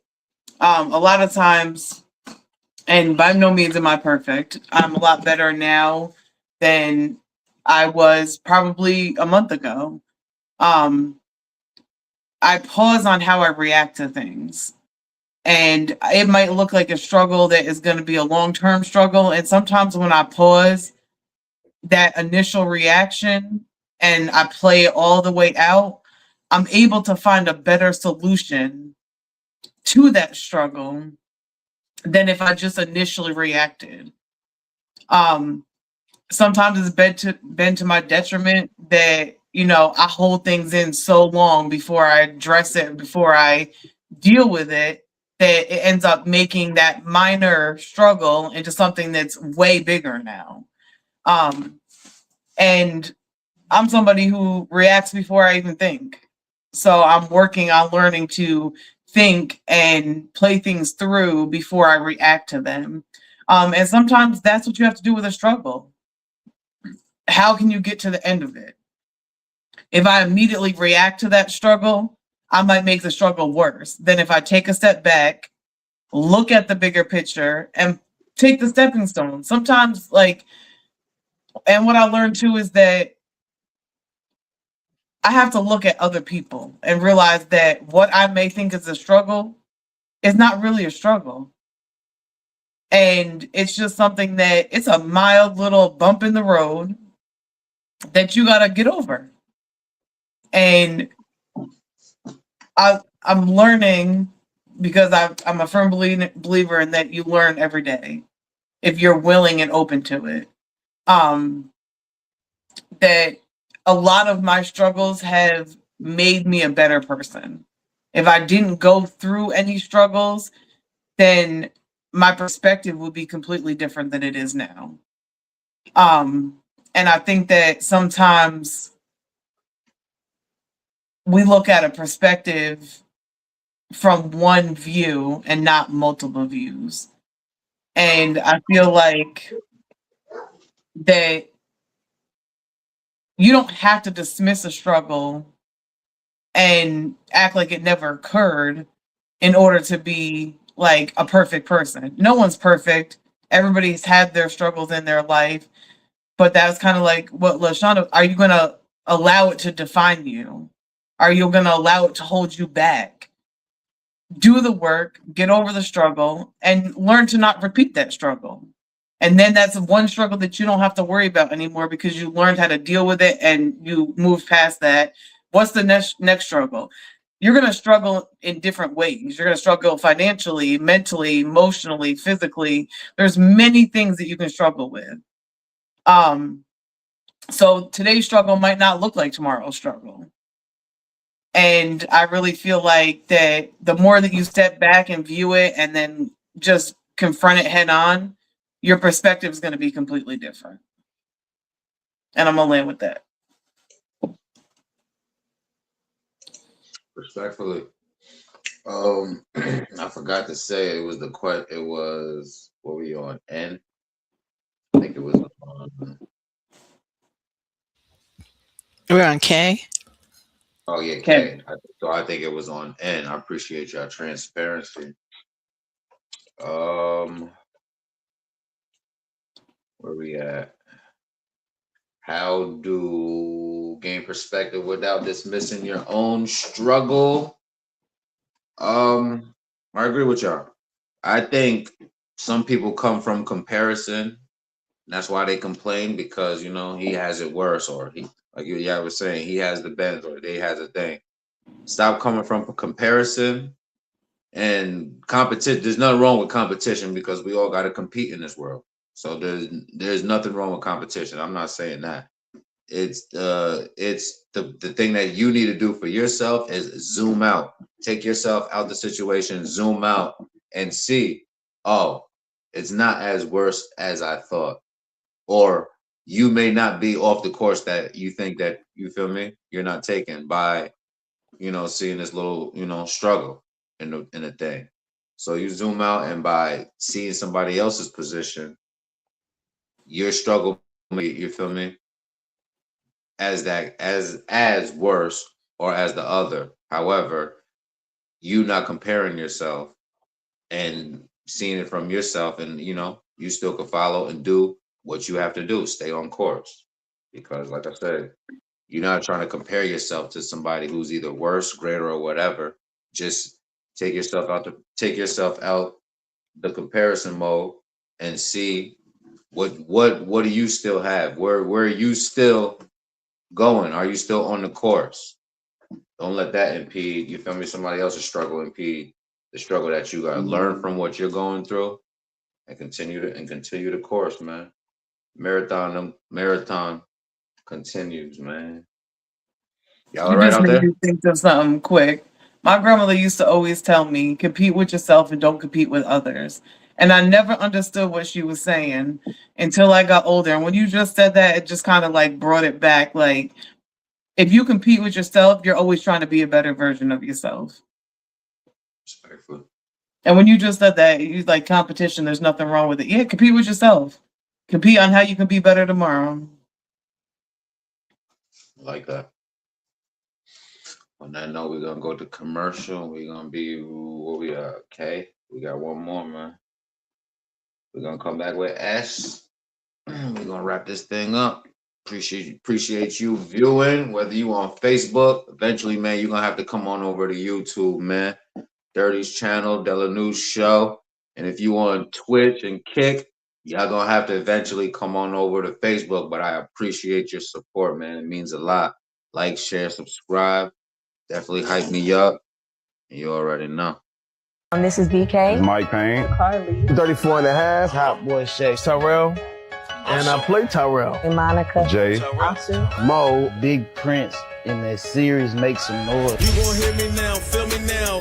I'm 10 toes, no small talk, straight to the pen. Throughout the season, you see him going through where in the beginning he wanted to just do his music and work a regular 9-to-5, but as things continue to happen to him, he has to respond to the environments that he gets put in. Whoa.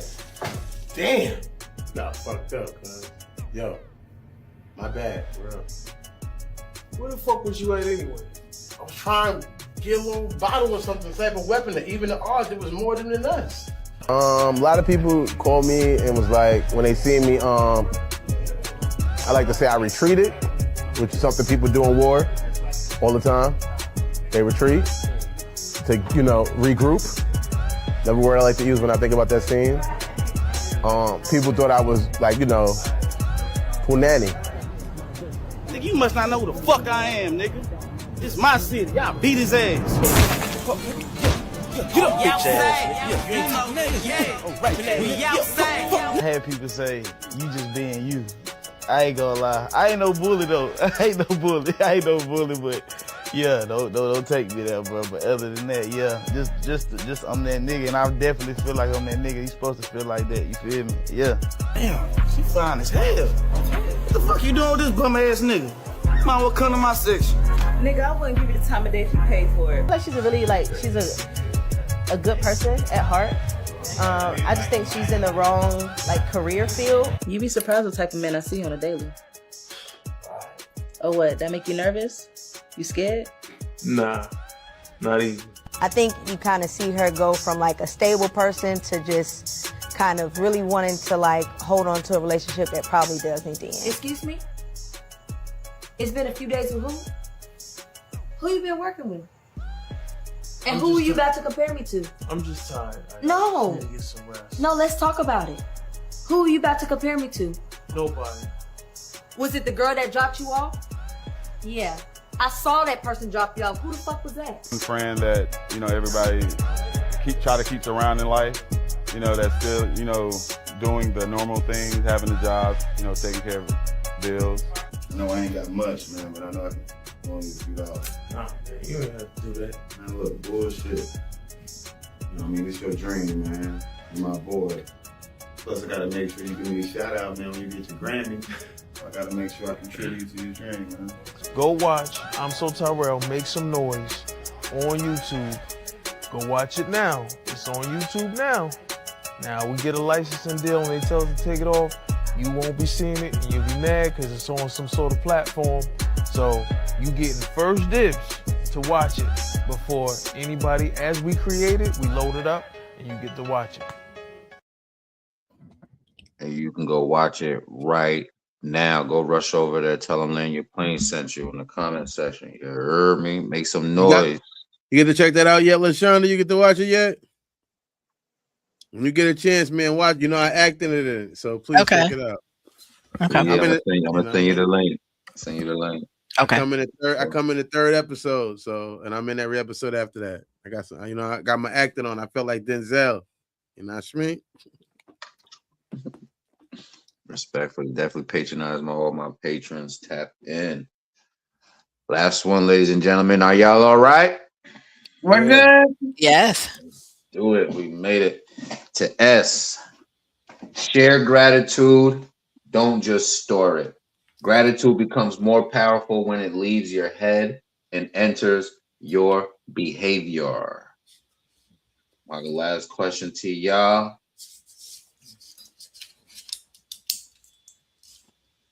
What can you give that costs nothing?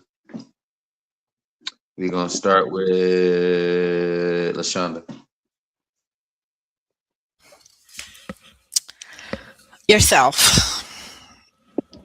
I think that's the most valuable gift, is giving yourself.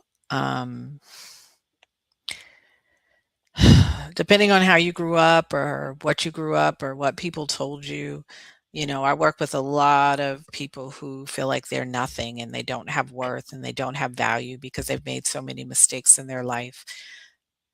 But that's not true. That's not true at all. The best thing that you can share in life is yourself. You are the gift. You're unique. You're the only person just like you. Nobody else can be you. Nobody else can do things exactly the way that you do them. And I think if you have somebody in your life, whether you really know them, don't really know them, but when you share yourself, you share your time with someone, and I mean really be present, it does something. It changes them. Because a lot of times, and especially here in the United States, people always don't have time for people. They're always too busy. You know, nobody stops and talks or listens to you or whatever. And if you give somebody a couple of minutes, you don't know how much that can impact or change their day, change their direction, change what they were actually going to do. Because someone took the time to say, hey, you're important enough for me to stop, for me to pause. So I think sometimes sharing yourself, which is the gifts of that you have, maybe it's listening, maybe it's making somebody laugh, maybe it's making somebody smile, whatever it is. Teaching someone just to wait, pause, take a breath. You know, just those little things can change the whole trajectory of somebody's day, of what somebody thinks about themselves. So I think you giving yourself and then sharing your wisdom with people, what you've learned, what you know, the lessons that you've learned. We have to, hopefully, we're moving into a place where we start to share that more and not share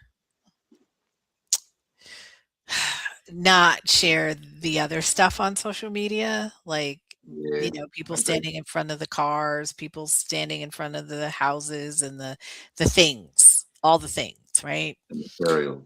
Yeah, all of that. Like, we stop sharing that and we start sharing something of substance and saying, hey, you know what? I'm not perfect. Hey, you know what? I made a mistake and here's what I learned. And I don't want you to go through the same mistake I went through. You know, and really mean that, not the commercials that are out there with the gurus wanting you to spend thousands of dollars on their program. I'm not talking about that Mhm. because they're like, learn from my mistakes and blah, blah, blah, all that yelling nonsense. I'm not talking about that. I'm talking about real people just sharing that, you know what, I'm having a really hard time today. And here's what I'm doing about it. Here's how I'm getting through it. So that can help somebody else. I've never really found a picture of somebody standing in front of a car. I'm not a car person, but standing in front of a car or a house ever did anything for me, ever changed the trajectory of my day. Just made me scroll faster, but it never did anything for me. It wasn't a gift. But somebody sharing, hey, you know what? I made this mistake and here's what I learned and here's how I did this or here like those things are powerful. Those things are important, not that other stuff. And we need to move away from that stuff that means nothing.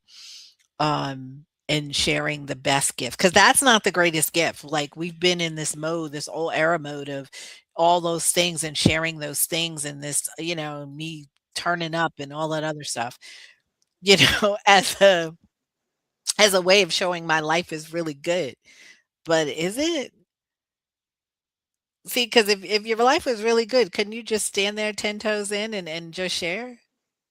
Right? Why would I have to have it staged and the lighting perfect and all this other stuff? If my life is so good, I don't have to have it staged because you would just see that my life is good. I don't have to have the perfect shot, the perfect angle, the perfect pose if my life is so good. And I think, people unfortunately, especially younger people get caught up in that. And I'd like them to see more realness and not get caught up in believing that that makes life good or that's a gift or that's something special. I'd love young people to believe that they're the gift, that somewhere in them they possess these amazing gifts, talents, whatever abilities. And it's not that other stuff, it's the fact that maybe they listen really well. Maybe they're really good at making their friends feel better, making their friends laugh. That's an awesome thing. That's something they can be proud of, and they don't have to worry about, is somebody gonna take it? Is it gonna get old? Do I have to replace it? That's you. Those material things are gonna go. They're gonna get old, you're gonna have to place it, you're gonna buy new ones, you gotta pay insurance, all this other stuff. But if it's you, you don't have to worry about any of that. And I think we need to start teaching young people the value of the happiness, that the value of really being of service because real service lights you up in a way that you can't even imagine. I remember when someone taught me what a service leader was, and I tried really hard to be a leader, a service leader, because it's important. It fills me in a way that nothing else does. And I don't have to worry about somebody taking it away or do I have to work for it or go to a job for it. It's something that's in me and it's something that I have control over. And I think that's the key. You are the biggest gift. Um, and we need to say that more instead of letting the external things be the gift. And we get caught up like the other shows we've talked about hair, makeup, buying people gifts, all that crazy nonsense. You're the gift. And when people start realizing they're the gift, it shifts everything in our world. We move different, we talk different, we interact different when we realize that we're the gift and that's the service we provide for everyone else. And I'll land with that. Respectfully, I like that part that you said, service to the people. Um, Reese Mula. One second. What can you give that costs nothing? Kindness. I don't want to just say the same thing LaShawna said, but I do think that you as a person and what all of that entails. But I think that a lot of times one of the biggest things that I see on a day-to-day basis is that people don't give other people kindness. Um, you never know what somebody else is going through. And you don't know how big it is to them. And I feel like kindness is not in our world anymore. And respect, um, that's something that kind of stuck out, was just kindness. I mean, sometimes a smile and a wave can make somebody's day. But giving yourself your true self and is going to be your ultimate gift to anybody else, because you possess so many powers within yourself that, that's where your knowledge part comes in. That's where you want to spread your knowledge to other people if they're willing to accept it. And there's so many things within yourself that you can give freely without buying somebody something or giving somebody something. But that was one that was a big one that stood out to me, was kindness. I feel like we lack it as a society overall. We're so quick to judge other people. And again, that goes back, judge yourself. If you judge yourself every day and you think about what part you play in a lot of things, it will make you better. And I can sit here and point out 1,000 things that I think is wrong with somebody else, but am I willing to take accountability to point those things out within myself? So you can be kind to yourself. You can be kind to other people. Spread love. It's free. It doesn't cost a dime to be nice or love other people. And I think that, our younger generation does lack a lot of that. My daughter, she constantly calls me bro, and it drives me insane because I'm sitting there thinking, like, that's our generation, though. Not our generation. That's our kids' generation, is that toughness and that bro and all that. I don't know. I hate it. It drives me nuts. I'm your mom. I'm not your bro. But I think that, knowledge is a big thing that we can give away that's free. Teach our younger generation what we know. And, that doesn't mean like the textbook things. I'm talking about life things, what you lived and experienced. I used to remember in school, I used to always hate the people that came in and talked about their life and all their things. And then I was like, why don't I sit here and listen about you? And then I realized as I was getting older that they were dropping jewels of things that they've already experienced and went through. One of my biggest things for being a teen mom, I had my daughter when I was 17. I was pregnant at 16. And one of my biggest things that I wanted was her not to be a teen mom. And she never understood why you drill this in my head so much. And it was, I didn't want you to go through the struggles that I already experienced at that age. I remember sitting for my 11th grade finals pregnant and people talking about me and, dropping out of school and not, like, so many different things that I witnessed and I experienced because of that one thing. So I feel like when you give knowledge of experiences that you've went through to teach them to be better, we don't. And I think that our generation used to push it aside, because I remember my grandmother used to drop those gems and I just ignored it and ignored it and ignored it. And, one day she looked at me, she said, you're going to have a daughter and she's going to be 10 times worse than you. And I was like, yeah, whatever. Like, you push those things aside. And then I had a daughter and her attitude was worse than mine. And, it's that knowledge part that we want to teach people, that when, you experience things, we're not telling you to be a nag. We're not telling it, we're trying to have you skip those mistakes because we already learned that mistake. So my biggest thing is knowledge and kindness. They're free. And I'm gonna land with that. Respectfully, I like the judge part, man. Judge yourself before you want to judge others. I like that part. To dirt. Yeah. Brings home, man. Support. It's free to do that. It doesn't cost nothing to like this video, subscribe to this channel. Doesn't cost much to doesn't cost nothing to leave a comment. I think about how much people don't support each other. And same people, you can't tell you anything that happened on your episode to call you the next day and ask for $20. Can they borrow $20? So it's like, I think that Support is free. Support doesn't have to just be watching the show. It can be somebody listening, listening.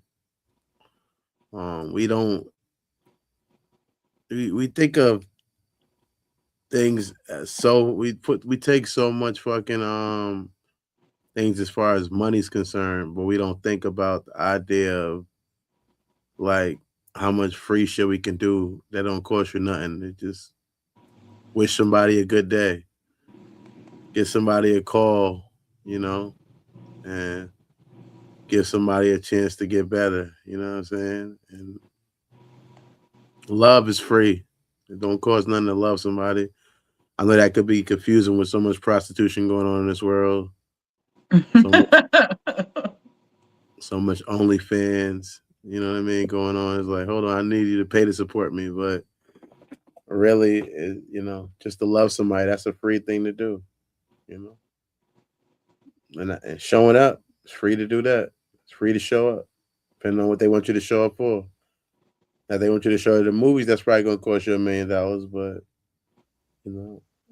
they might need you just to show up in the sense of, like I said, just be in the air.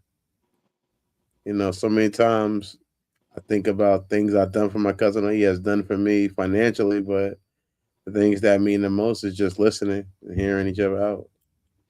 So that's free. And I'll end with that. Respectfully, man, I want to appreciate y'all. The transparency. You already know y'all Flight Family for life. What can you give that costs nothing? I agree with all of y'all, man. Someone helps you, you help somebody else. Someone encourages you, you encourage somebody else. Somebody gives you an opportunity, you create one for somebody else. Gratitude doesn't end with you, man. It's actionable, man. It's passed on. You feel me? Yeah, man. Don't just count your blessings. Put them on payroll. You feel me? Make sure them joints come back and go forward. We're gonna get to our last commercial and then we're gonna close out. Y'all all right? Yep. Still flying. Yep. Let's do a last commercial and we up out of here. Hood service announcement warning: the following content is for entertainment purposes only. It contains real talk, raw humor, and unfiltered commentary. If you can't take a joke, this might not be for you. HSA, HSA, HSA, HSA, HSA, HSA. It's the hood service announcement. We got news on the way. HSA, HSA, HSA. It's the hood service announcement. We got news on the way. It's the hood service announcement. We got news on the way.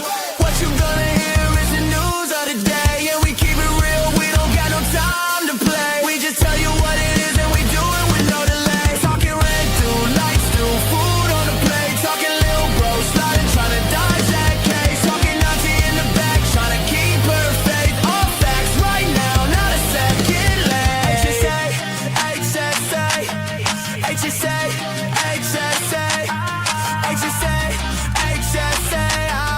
It's the hood service announcement. We got news on the way.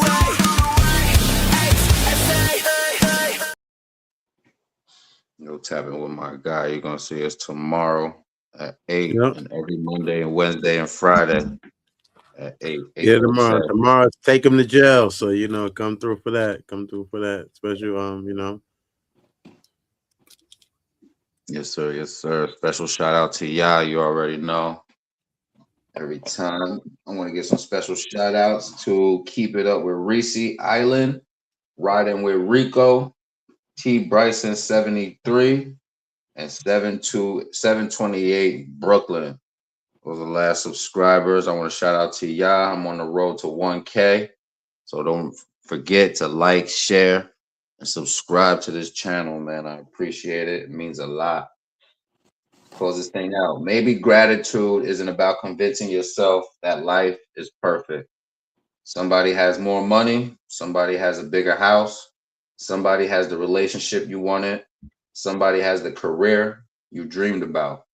Somebody else may be facing something much harder than you are, but your life isn't supposed to be measured against everybody else's. Your assignment is to recognize your own, because the person who has everything can still be miserable, and the person who has less can still recognize abundance. So appreciate the people who stayed, appreciate the lessons that changed you, appreciate the ordinary mornings, appreciate another chance, appreciate the breath you're taking while you're listening to this podcast as we speak. And when life gets difficult, because believe me, it will, don't force yourself to say everything is good. Say something more honest like everything isn't good, but there's still good here. That's gratitude. Not pretending or comparing, just opening up your eyes wide enough to see the whole picture. Because sometimes the greatest blessing isn't getting everything you asked for. Sometimes it's finally realizing how much you already had. And that's why I created the Think system. Take inventory, honor people, appreciate the ordinary, notice the good, keep perspective, and share gratitude. And don't forget to thank the people who helped you get there. Protect your peace. We're going to see you next episode. And thank you for flying with us on Land Your Plane Podcast. Ladies and gentlemen, welcome to your destination. Please remain seated until you have properly processed. Keep your mind clear until next time.